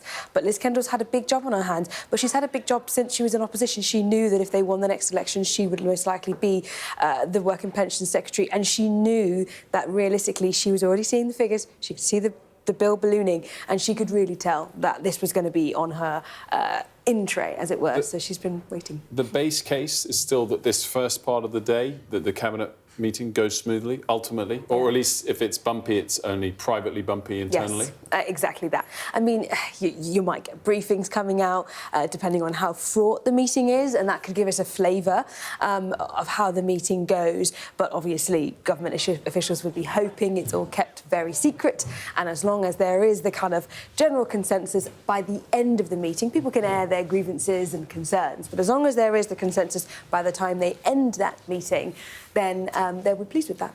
Do we still get... I seem to remember there used to be way more of those briefings coming out of Cabinet meetings, and more of the structured photo. Here we all are, everyone trying to lean in because the table's not quite big enough so their face is in the photo. Have we had as much of that during this government? So I think a lot of the briefings, especially when they were quite hostile, came out of the Conservative government. Really, it's often an indication of a dying government, a lack of consensus or a lack of ability to keep a lid on things. At the moment, the Labour Party is still in the beginnings of their parliament, the beginnings of being in power, and therefore, in general, people are behaving relatively well. There isn't too much hostile briefing, there isn't too much leaking. Look at the abolition of NHS England. That didn't leak. People were very surprised that that didn't leak. So there is a lot of discipline at the moment, and therefore there's a lot of message discipline that's coming out of government. As governments get more tired, more weary, more people get more resentful, passed over for promotion, all these things come with time, then you end up getting more often hostile briefings over time. But I think Wilfred makes a really interesting point. The speculation over these welfare cuts felt like leaks here and there for a couple of weeks now, really. Yeah. And behind all of those leaks are people affected by potential benefits being removed. Yeah, absolutely. And that's, I think, the thing that the government are trying to make sure that they are alive to in their, every time they defend these cuts, is they want people to remember they still believe and understand what people are going through and the human impact. Well, Cabinet arrivals continue. The meeting about to take place, of course, when we do have a little bit of a leak and a sense of what's going on inside. We'll bring it to you. But for now, let's have a look at the weather. The ideal atmosphere, whatever the altitude. The weather, sponsored by Qatar Airways. Most of us should see some sunshine this week thanks to an area of high pressure which is dominating our weather. The temperatures are steadily rising too. Currently it's bright but chilly across Britain with a brisk wind in the southwest. Temperatures are not quite as low across Ireland and Northern Ireland, where there's a bit more cloud. This morning, the temperatures across Britain will quickly rise. It'll feel pleasantly warm in the sunshine, but watch out for the brisk, cold wind in the southwest. Ireland and Northern Ireland, on the other hand, will generally stay quite cloudy with a few spots of rain. The perfect climate, whatever the forecast. The weather, sponsored by Qatar Airways. Time for a quick break here on Sky News Breakfast. When we come back, we'll have all of the day's top stories, including the latest from Gaza. We've got your Sunday mornings covered. From the front page and the sounds of the streets to the voices of the people who make the major calls and big picture politics beyond Westminster. We'll put you at the heart of our story. I'm ready. Are you? Join me, Trevor Phillips, Sunday mornings on Sky News.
Good morning, it's 9 o'clock on today's show. A night of carnage in Gaza. We hear from a doctor who treated those injured in Israeli airstrikes that have reportedly killed more than 300 people. Meanwhile, Israel is now ordering Palestinians to evacuate parts of Gaza, while Hamas has accused Israel of ending the ceasefire. Plus, could plans to reform welfare spark cabinet resignations? We asked the government. It's Tuesday, March the 18th. Your headlines.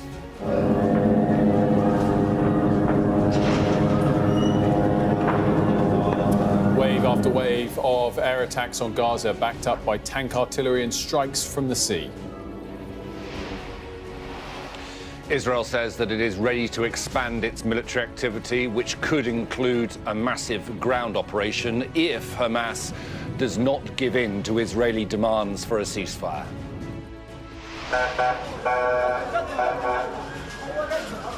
This is the scene at Deir al-Balah Hospital in central Gaza, where some of the injured are being taken. You know, I did 6 operations overnight. Half of them were in small children, so probably 6 and below. Also Why had are cabinet MPs getting arrival. pay rises while disabled people lose vital support, Minister? Also had cabinet arrivals on a huge day for the government here. Ministers will unveil changes to disability benefits. And 2 astronauts stranded in space for 9 months are finally on their way back to Earth.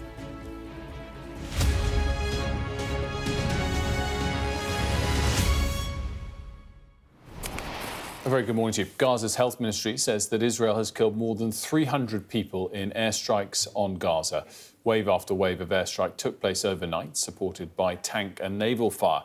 And this morning, the Israeli army issued evacuation orders for a number of neighbourhoods in Gaza. Let's get to Ali Bunker, who's live for us in Jerusalem this morning. Ali, update us on the scale and the detail of what happened overnight and what we've learnt this morning. Well, very large-scale attacks from a number of angles. Airstrikes on Gaza across the length and breadth of Gaza, but also followed up with tank artillery and fire from naval ships as well off the coast and the Mediterranean, targeting, Israel says, Hamas officials and infrastructure. But we have seen pictures as well of children caught up in those airstrikes, some of them dead, more wounded as well. The latest death figure, according to the health ministry in Gaza, is in excess of 330. I think it is important to note as well that as of what just gone 11 o'clock here, so a number of hours into this, Hamas is yet to fire back. Now, you know, their ability to do so massively degraded after the long war that they've endured, but they do still, we think, have the ability to fire rockets into Israel, albeit in some limited capacity, and possibly engage Israeli forces still stationed in Gaza. But no reports of that happening at the moment, and Hamas saying that they are speaking urgently to mediators to see whether or not they can have some influence over Israel to curb their actions. Ali, great stuff. Thanks so much for that. Ali Bunker, live for us in Jerusalem. Well, in the last hour, we heard from a doctor treating some of those caught up in the airstrikes. Utter carnage and destruction overnight. I was here in Gaza a year ago during the peak of the fighting in Khan Yunis, and the mass casualties back then looked exactly like the mass casualty that I saw today. Mostly children. The other half are mostly women, and occasionally there's a man, but I'm pretty sure the man has nothing to do with any of this that's going on. You know, I did 6 operations overnight. Half of them were in small children, so probably 6 and below. I wasn't exactly sure their ages, but it's probably about 6 and below. Most of them are going to go on to die, unfortunately. I'm told, I don't know for sure, but I'm told that about 40 bodies were brought to the morgue directly. And, but yeah, it was just utter carnage, as usual, when you drop bombs on tents. Just one incident like this would overwhelm any hospital in the United States. I was a resident during the Boston Marathon bombing, and that it was an utter disaster. And it was 1/10 of what we saw here today, and what we'll probably see twice today, probably 3 times the next day. So it's impossible for any hospital system to keep up with this. Let's get further reaction to this. We're joined now by the Senior Consulting Fellow at Chatham House MENA Programme, Professor Yossi Meckelberg. Mari's here on set as well. Professor, thanks so much for joining us. Good to see you. What's your initial reaction to the end, I guess, of the ceasefire deal and the scale of how it ended? Good morning. I think the Israeli government is gambling with the life of the hostages, and I think we need to realize that. And we have seen in the last nearly 18 months that military pressure didn't bring the hostages back. It was diplomatic, political efforts. So it seems that Israel is changing direction, and one needs to ask why. Is it part of working with the US? We saw what happens in Yemen in the last few days, and an attack what's left of the axis of resistance, trying to destroy not only the military capabilities of Hamas, but also to look with its governing capabilities, because already 5 senior Hamas people were killed in these attacks. And look at the scale of it. Do they believe that actually military pressure will bring the hostages back? It doesn't look like this. And then we have to look at the timing. It's the day that Netanyahu was supposed to be again in court and give evidence in his corruption trial. This was already cancelled. It's a day that he was supposed to bring to the government the decision about firing the head of the internal security, Shin Bet, and there were expectations of big demonstrations in Israel. Maybe for security reasons, they will try to limit it. So we have to look at the scale, at the timing, and the relation to the release of the hostages. Just on the, I guess, what both sides have said in the last weeks, let alone days, which is that both are claiming the other side aren't honouring the ceasefire deal. Yeah. Is there truth to both sides? Is there more truth to one to the other? What's your assessment? There is definitely both sides violate the ceasefire agreement, but phase 1 of the ceasefire agreement came to an end nearly 3 weeks ago. They haven't negotiated or agreed on phase 2. So the question, is there a ceasefire here? Is it a continuation of phase 1 when there is not phase 2? So there is almost a limbo to an extent what stage we are on this ceasefire. But Israel stopped the humanitarian aid, stopped the of electricity, the supply of electricity. So there is violation on Israeli side. There is a violation of Hamas during the agreement. I think what mainly with Israel complained, and quite rightly so, is the way that the parading of the hostages was quite... Yossi, forgive me for interrupting, because the Israeli foreign minister is giving a briefing, and we're going to listen to that for a moment in Tel Aviv. He lost his wife and his 2 daughters. 59 hostages are still being held in the dungeons of Hamas. They are suffering inhumane abuses that are beyond comprehension. This is the humanitarian plea that the world should be voicing, and no other plea. This is the suffering that is going on in Gaza, the suffering of Israeli hostages. And also, a reminder of what we are talking about when we talk about Hamas. If we can please...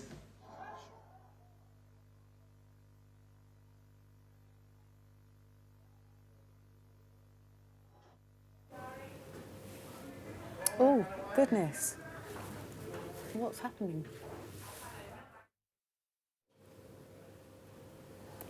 We're going to continue to monitor that press conference being held by the Israeli foreign minister. Yossi, I want to come back to something you said at the top, that you felt like the Israeli military are gambling with the lives of the hostages, which doesn't even, I know, not suggesting you weren't thinking of this, but doesn't even get to the point of what's at stake for the civilians in Gaza. Mm-hmm. And should there be an extra thought on that point when a ceasefire is in place and there is no warning of the attack? It seems like they're all caught by surprise based on the testimony of the doctor we were talking to. Yeah, it seems to be a surprise attack. But, having said it, the civilians of Gaza suffered immensely over the last 18 months. We're talking about more than 48,000 people killed, displaced few times over. Now with the humanitarian aid again stopped, so it's in terms of food, of medication, healthcare, everything like this. This is a humanitarian ongoing humanitarian disaster. Hence why ceasefire was so important and move away from this war towards, end of hostages back, reconstruction of Gaza, and think about the bigger picture of a peace process between the Israel-Palestinians, which look right now so long away from now.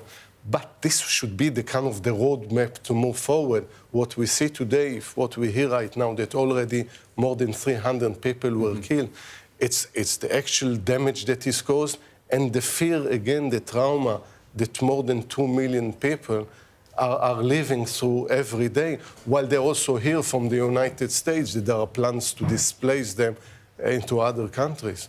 Mari, what did Pat McFadden tell us about the UK government's response this morning, and also David Lammy yesterday? Yeah, so Pat McFadden, Secretary of State for the Cabinet Office, he was on the programme with you, Wilf, and he openly admitted, he said that, the violence had exploded in Gaza overnight. They wanted the ceasefire to last, but it didn't clearly work. He said that the UK government were trying to use all of their diplomatic muscle to restore that ceasefire as soon as possible. And he insisted that the UK has actually increased its diplomatic influence, perhaps in the past few months in comparison to previous years, perhaps in part because of Keir Starmer's positive relationship with Donald Trump and also bringing together this coalition of the willing around Ukraine. And perhaps that's actually improved our standing internationally speaking when it comes to then trying to intervene in things like this as well. And in terms of Lammy?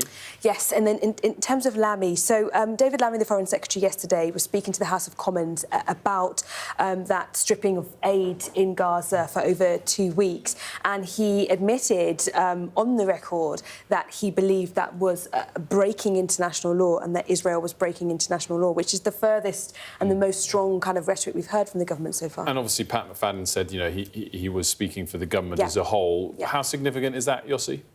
I think it's significant, and I think if Washington doesn't say this kind of thing, and we generally, as you say, also the issue of Ukraine, as Europe is trying to consolidate its foreign policy separate from Washington, from the United States, especially the Trump administration, it's also on the issue of Gaza, and insisting that humanitarian aid should get. One thing fighting Hamas, another thing to use basically the population of Gaza as almost a tool to put pressure on Hamas. Yossi, thanks so much for joining us. Much appreciated. Professor Meckelberg there. Mari, meanwhile, cabinet arrivals continue. I think this is pictures we've got here of Liz Kendall arriving, and she's very much in the spotlight today. She absolutely is, yeah. It's a kind of make or break moment for Liz Kendall. If this goes all wrong, she will definitely be blamed for a disaster. But Liz Kendall, Work and Pension Secretary, is trying to completely kind of change the welfare and benefit system in the UK, a bit of root and branch reform, as it were. And what the government is arguing is this is a broken system. It needs fixing. It's unsustainable, economically speaking, in terms of the amount of money that is being spent, but also morally, too many people are not working who could work. And so there have been lots of uncomfortable conversations, we understand, between not just Labour backbenchers and the government, but also around the cabinet table. And as you're seeing on your screens now, that's John Healey, but you're seeing lots of different cabinet ministers who are in that cabinet meeting at the moment. And there may be some robust conversations, there may be some tricky words, but when that is over, we expect there to be that collective responsibility in which the government and all cabinet ministers will stand by this new plan. Mari, great stuff. Thanks so much for that. Ed Miliband there approaching as well. He might be voicing some concern, but not expected to resign. We'll continue to monitor that throughout the day. Now, time for all of the day's other news. Leah's got that for us. Thank you, Wilfred. We do actually have some breaking news. This is on the British tourist who was detained in the United States. It was all over a visa issue. Now, Rebecca Burke was on a backpacking holiday when she was stopped at the US border with Canada and then sent to a detention centre. Well, her father told us last week it was a nightmare. Well, we've just had a bit of an update. Her family had a call late last night to say she had left the detention centre. They believe she's now in the air and on her way home. Her family said, we're at Heathrow now to meet her, and as you can imagine, our thoughts and emotions are all over the place at the moment. We just want to hug her and take her home. So that's the very latest there on a story that we covered last week when we spoke to Rebecca's father.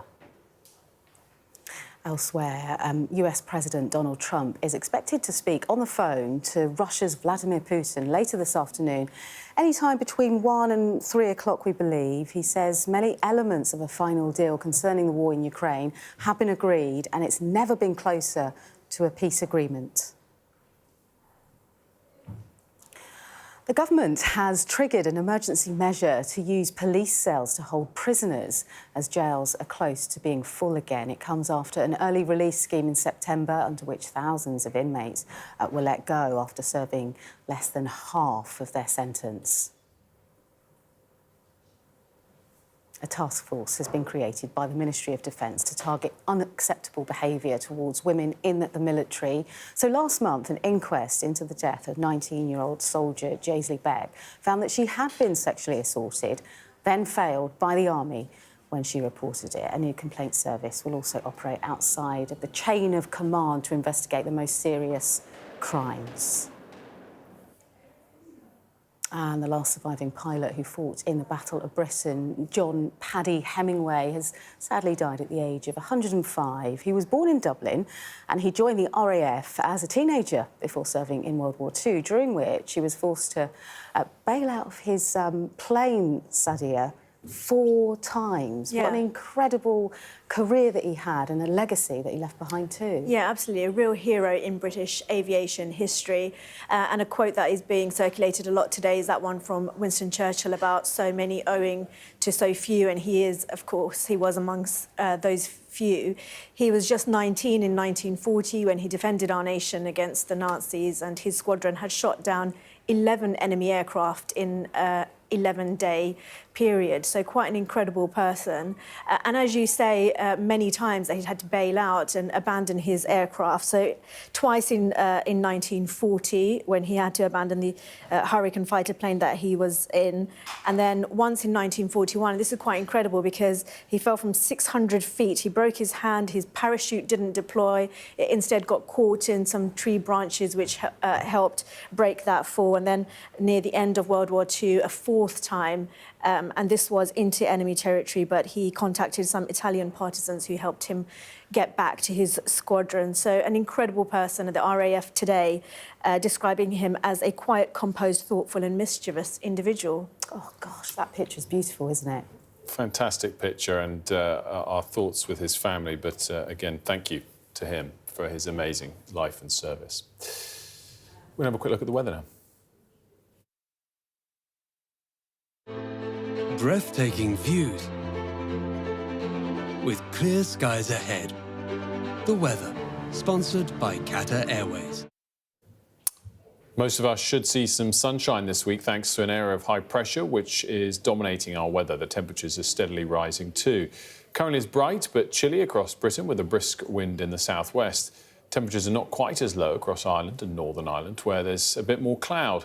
This morning, the temperatures across Britain will quickly rise. It'll feel pleasantly warm in the sunshine, but watch out for the brisk, cold wind in the southwest.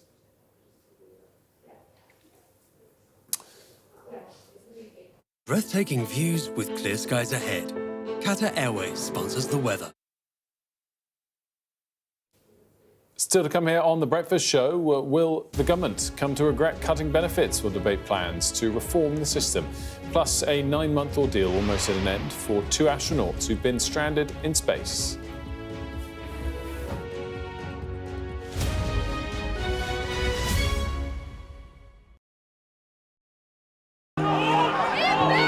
May Mayhem in the Middle East, rippling in America's West. Get back!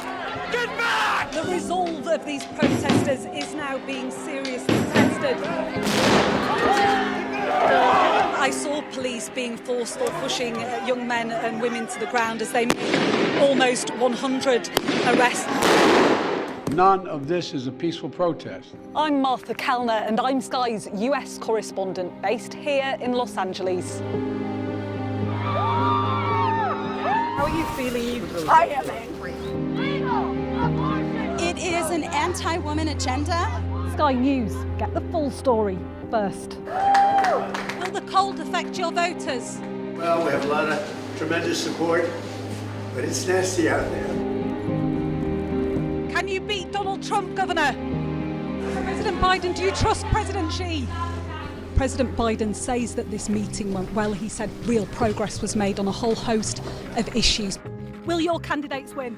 I hope so. I think they will. I think they're great candidates. There's no doubt that Kamala Harris and her team are harnessing the power of social media. Do you think Kamala is brat? Kamala's brat. Are you scared? Yeah, we were scared. It was terrible. Strong wind, building tearing down. As them say, our God works, so we can't do nothing. The people here know that worse storms may well be on their way. Free, wherever you get your news. Excited. I've had severe nightmares of these people coming in and just taking me in the middle of the night. Ghislaine Maxwell has pleaded not guilty to all 6 charges against her. Mum, how are you feeling today? Jeffrey said, you answer to Ghislaine, you just don't cross her.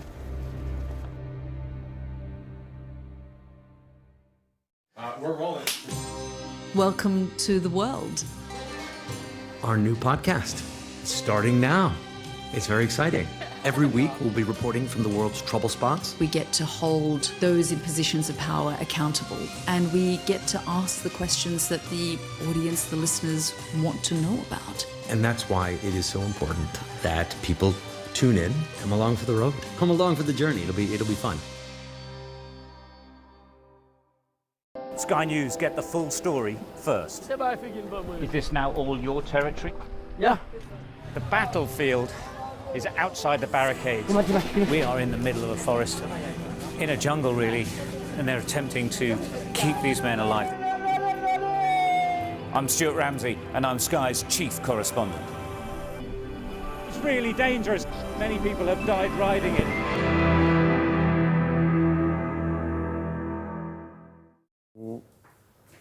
Welcome back. Trade Minister Jonathan Reynolds is meeting with US officials in Washington today to advance discussions on a bilateral trade agreement.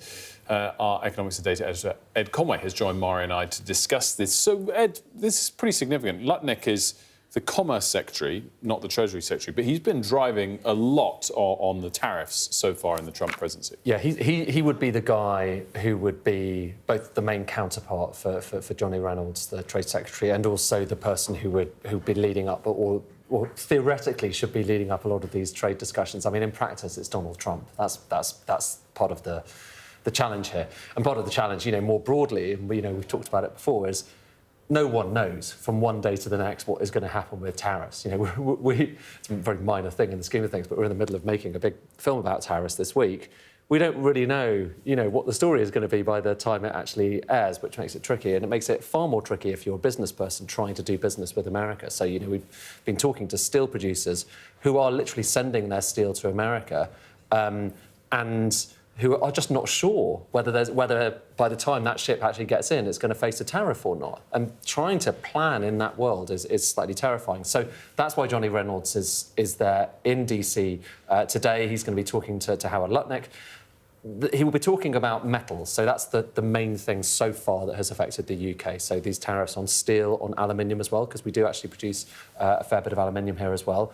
But there's a broader conversation here as well, which is about, is the UK able to hatch together, maybe not a full-blown trade deal? I think everyone thinks that's very unlikely, but at least some sort of something that looks like a deal that enables the UK to kind of be free of those tariffs, particularly in time for the next round coming in, which is at the start of next month, supposedly, reciprocal tariffs. So just remind us exactly where we are on that. There's steel and aluminium tariffs that affect us, but not drastically compared to, say, what Canada and Mexico are facing. For the companies, it certainly affects them a lot. For the companies, as a percentage of our total economic output, it's relatively small. But we haven't faced a country-specific tariff when others have, including allies. And we're talking about the prospects of a trade deal, which very, very few countries are. So there's sort of 3 steps there on his agenda. What are the likely prospects or expectations, I guess? Well, for the UK, I mean, ironically, we are in a better position than almost any other country in the world when it comes to this. I mean, I say better because it's hard to see real winners from this. In a world where the cost of just sending a good from here to another country is going up, which is basically what tariffs do. They just raise the cost of doing commerce. In that world, everyone gets at least poorer in the short run. The idea is America can reindustrialise in the long run, but that will be a few years from now if it does happen. So it's hard to see anyone getting better off.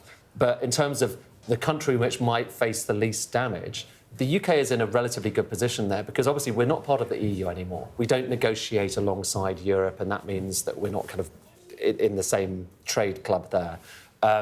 There is a long-standing relationship with the US. But I think most of all, and again, we've discussed it before, our trump card, excuse the pun, our trump card is that basically we don't send that many goods to America. Mm-hmm. They send more stuff to us than we send to them, or at least it's kind of more or less balanced. And at the upshot of that, and you heard it from Keir Starmer when he was there in the White House, he said, as you know, President, we have a deficit with you. You have a surplus with us. You're sending us more stuff.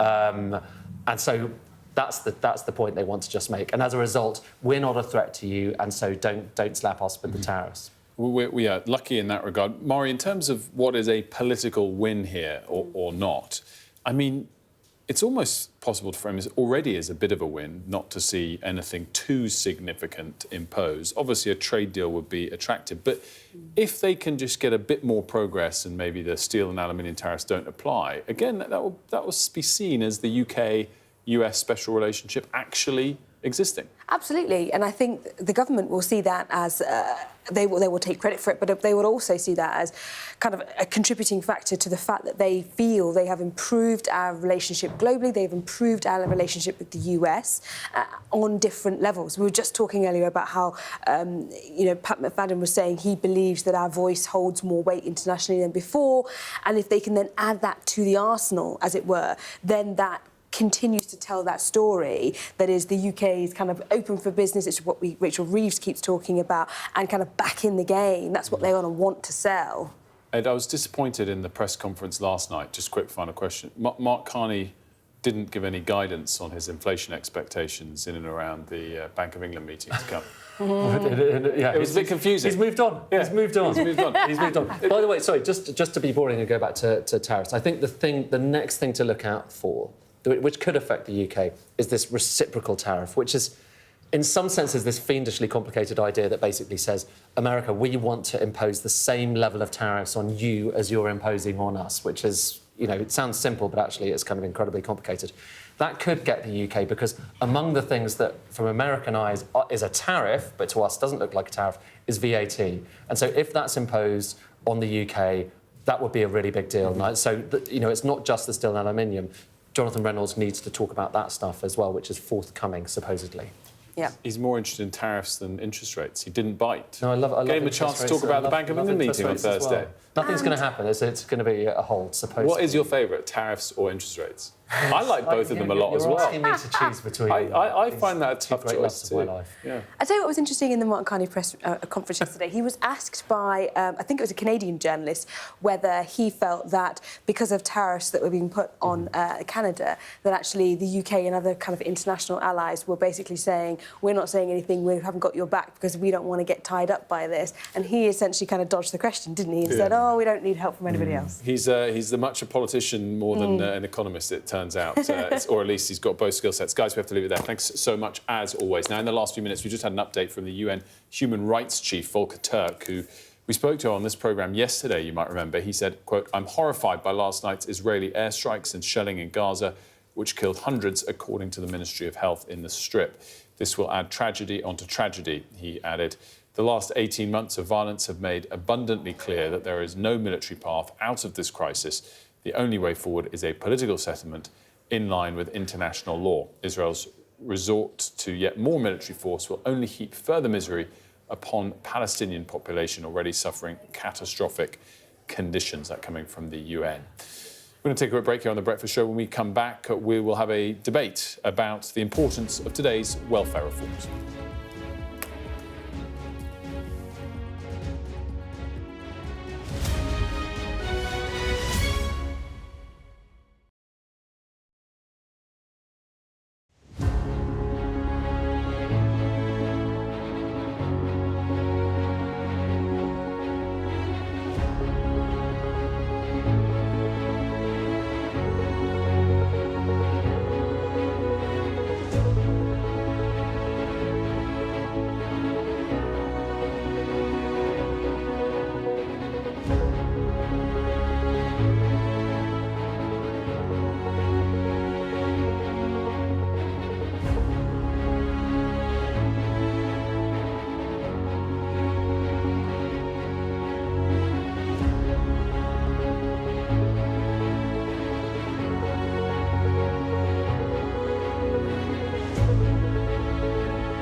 Much to say that. Welcome back, to The Breakfast Show. Well, coming up, we're going to have a debate about the political peril facing the government as it looks to make cuts to the welfare system. But first, a reminder of all the day's top stories.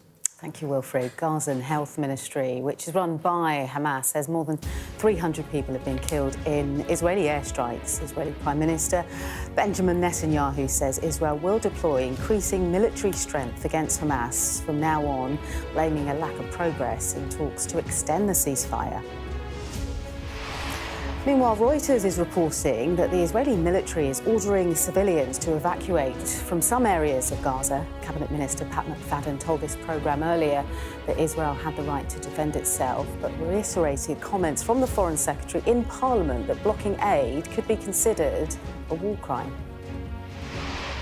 And the White House says we've never been closer to a peace deal for Ukraine. It says Donald Trump and Vladimir Putin prepare to speak over the phone later to discuss a US proposed ceasefire, and that conversation is due to happen later this afternoon between 1 and 3 o'clock.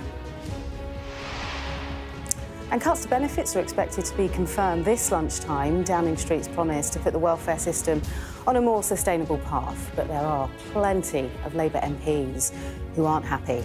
Yeah, great stuff. Thanks for that. And that's where we're going to pick up with the government, of course, planning to announce those disability benefits changes at lunchtime. A cabinet meeting is taking place as we speak to discuss all of this. Let's debate it all with Tom Baldwin, the former director of comms for the Labour Party, and Fraser Nelson, senior economist at The Times, former editor of The Spectator. Very good morning to you both. Good to see you.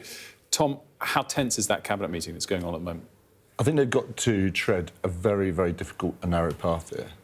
They cannot be seen to be doing this in a cruel way or an unfair way. And it's really easy in politics to pick up those cheap headlines of the Daily Mail or the Daily Telegraph, crack down on scroungers, crack down on the work shy, sick like Britain. This isn't, I believe, what they're trying to do. I believe they are going to try and do this with sensitivity. They are going to try and show that this will be fairest to the sickest and the most disabled people who cannot work. But it is right in Labour's DNA, this. It's so difficult to do this.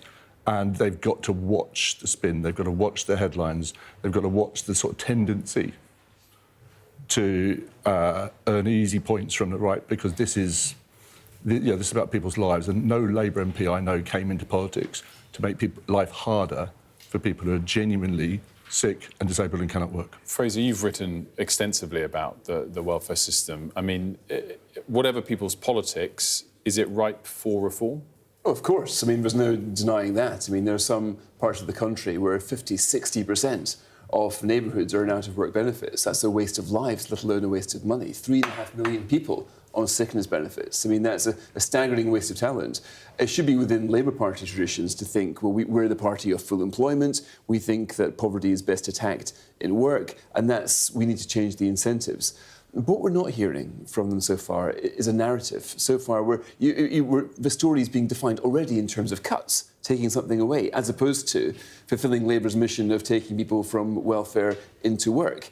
This is a bit strange, because if you lose the communication battle at the start, things can only get worse. There should be a story about going into communities to issue a job of social repair, to go after the people who've been ignored by the last Conservative government, to care about those who've been written off, and to change the system so work pays more and is relatively more attractive than welfare.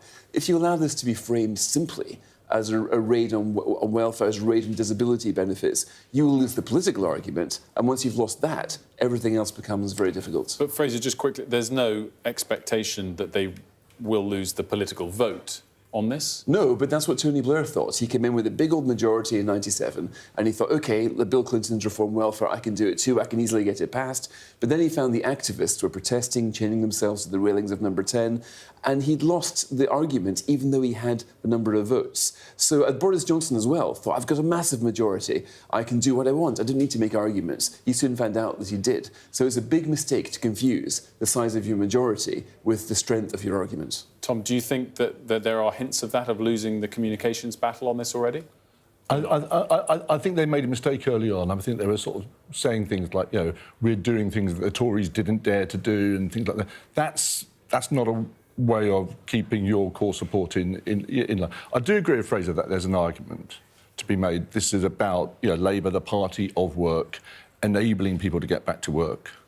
But that costs money. Last Labour government did it. They reduced the number of people on disability benefits and sickness benefits because they invested in those programmes. Now, I believe there's some money which Liz Kendall has won from the money that's being clawed back from benefit payments is going to be reinvested in getting people back to work. The question is whether you've really got a programme to do that, because if you're cutting and not investing, I'm not sure this is going to work.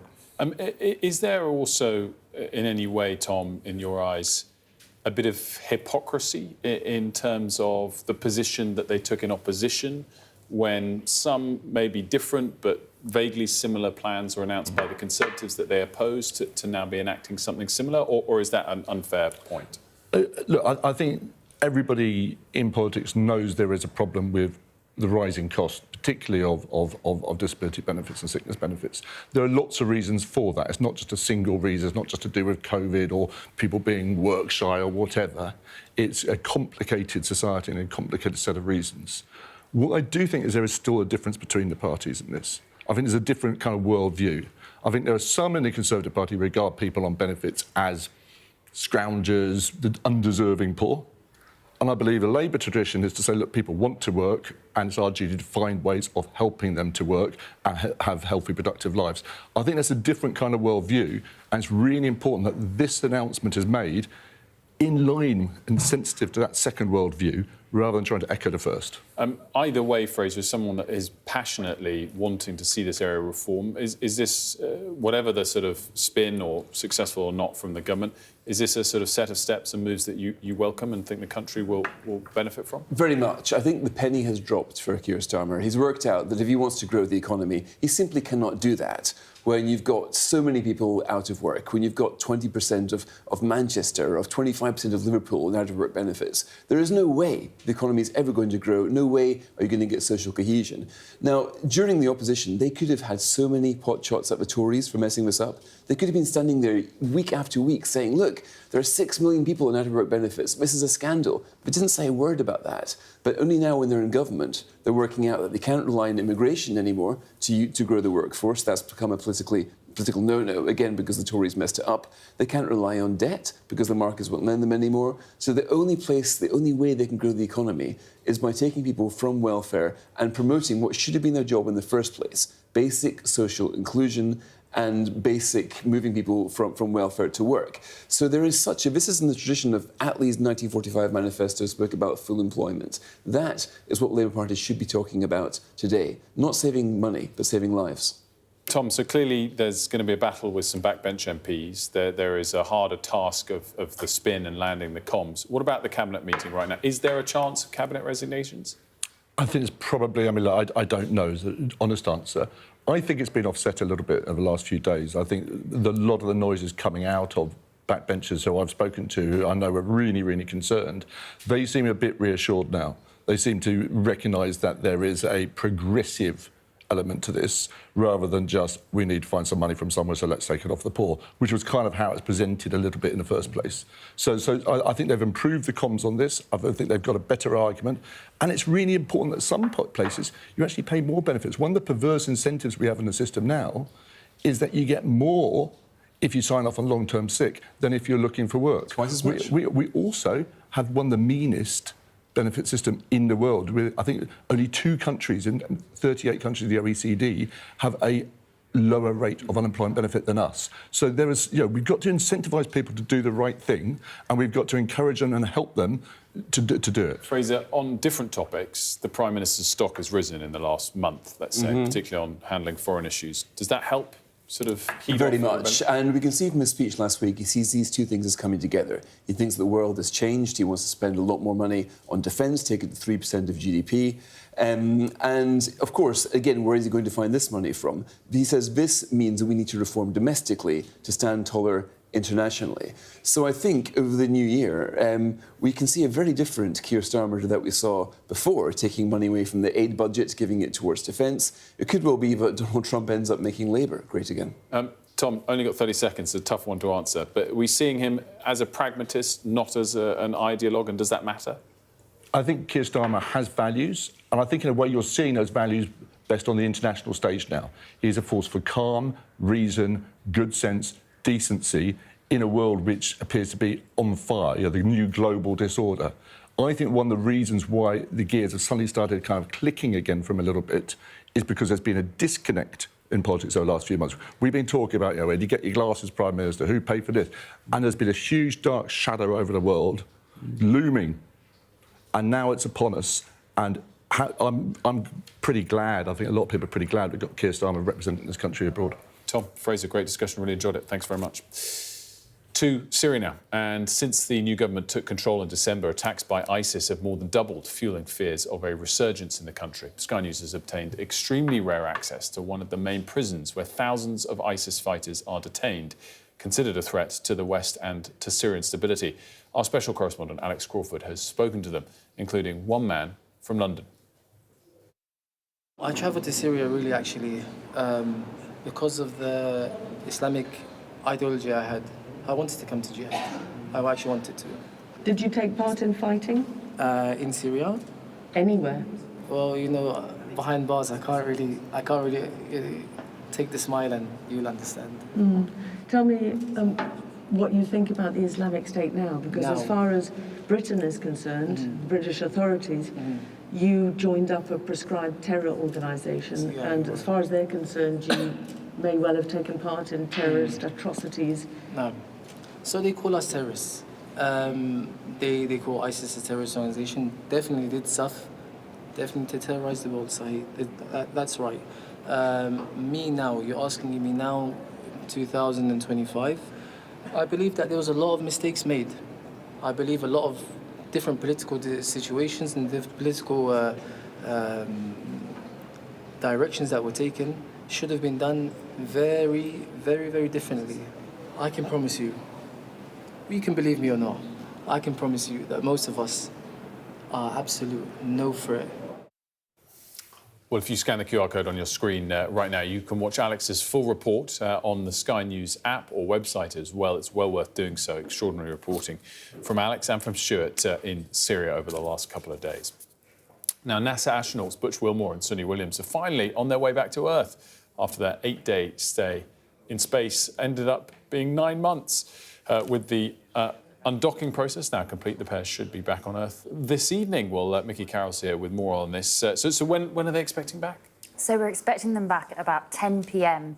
UK time. They're going to splash down off the coast of Florida. And like you say, it's been 9 long months for them, so I'm sure they're excited to come back. And clearly this process back is fraught, as any travel in space is, but it's quite a sort of tried and tested route back down. Yeah, absolutely. So they went up on this Boeing spaceship that was being tested for the first time and obviously was riddled with difficulties. They had thruster problems, their valves weren't closing properly. Everything that kind of could have gone wrong did go wrong by the time they docked, and the Boeing ship ended up leaving without them. So they've been stuck up there waiting for a SpaceX ship to take them back home. So in September, they joined a crew joined them on the ISS. That was going to complete a 6-month mission, and they elected to stay with them. They probably could have come back earlier, but they decided they wanted to stay. Oh, really? I didn't know that detail. There was possibilities for them to leave earlier. Yes. So obviously, in the reporting of this, the word stuck has been used quite frequently. NASA, Boeing, and the astronauts say they weren't stuck. If they'd really wanted to come home, they would have been able to. But they elected to stay so that Crew 9, the people that they're coming back with this time, could complete their mission. Because after all, Butch and Suni are veteran astronauts. They're both US Navy veterans. They're in this for the long haul, and they know what they're doing, and they wanted to complete this mission. Well, it's really interesting context. Thanks so much for that, and we'll look forward to more updates throughout the day on Sky News, and particularly around 9 or 10 p.m. when they're expected to splash down. Still to come on the Breakfast Show this morning, we'll have the very latest on the collapse of the Gaza ceasefire. We'll get the thoughts of Israeli journalist Gideon Levy. That's next.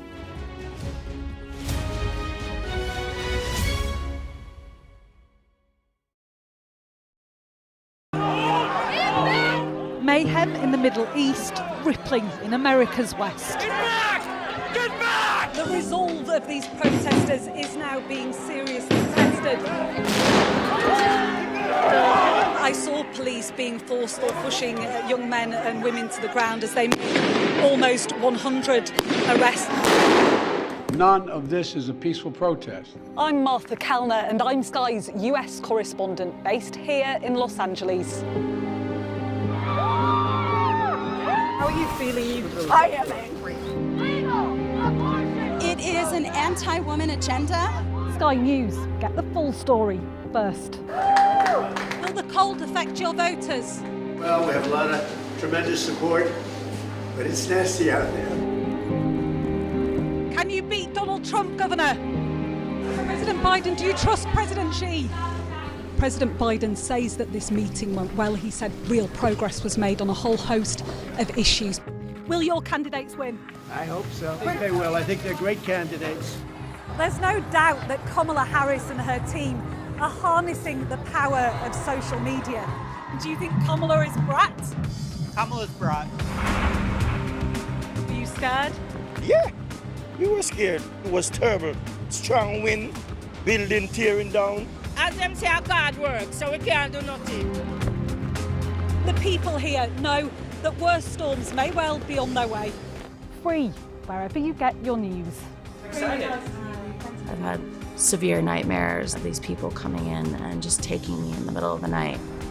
Ghislaine Maxwell has pleaded not guilty to all 6 charges against her. Mum, how are you feeling today? Jeffrey said, you answer to Ghislaine, you just don't cross her.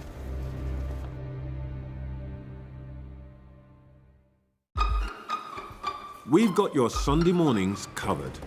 From the front page and the sounds of the streets to the voices of the people who make the major calls and big picture politics beyond Westminster. We'll put you at the heart of our story. I'm ready. Are you? Join me, Trevor Phillips, Sunday mornings on Sky News. 1,500 movies? I don't want this flight to end.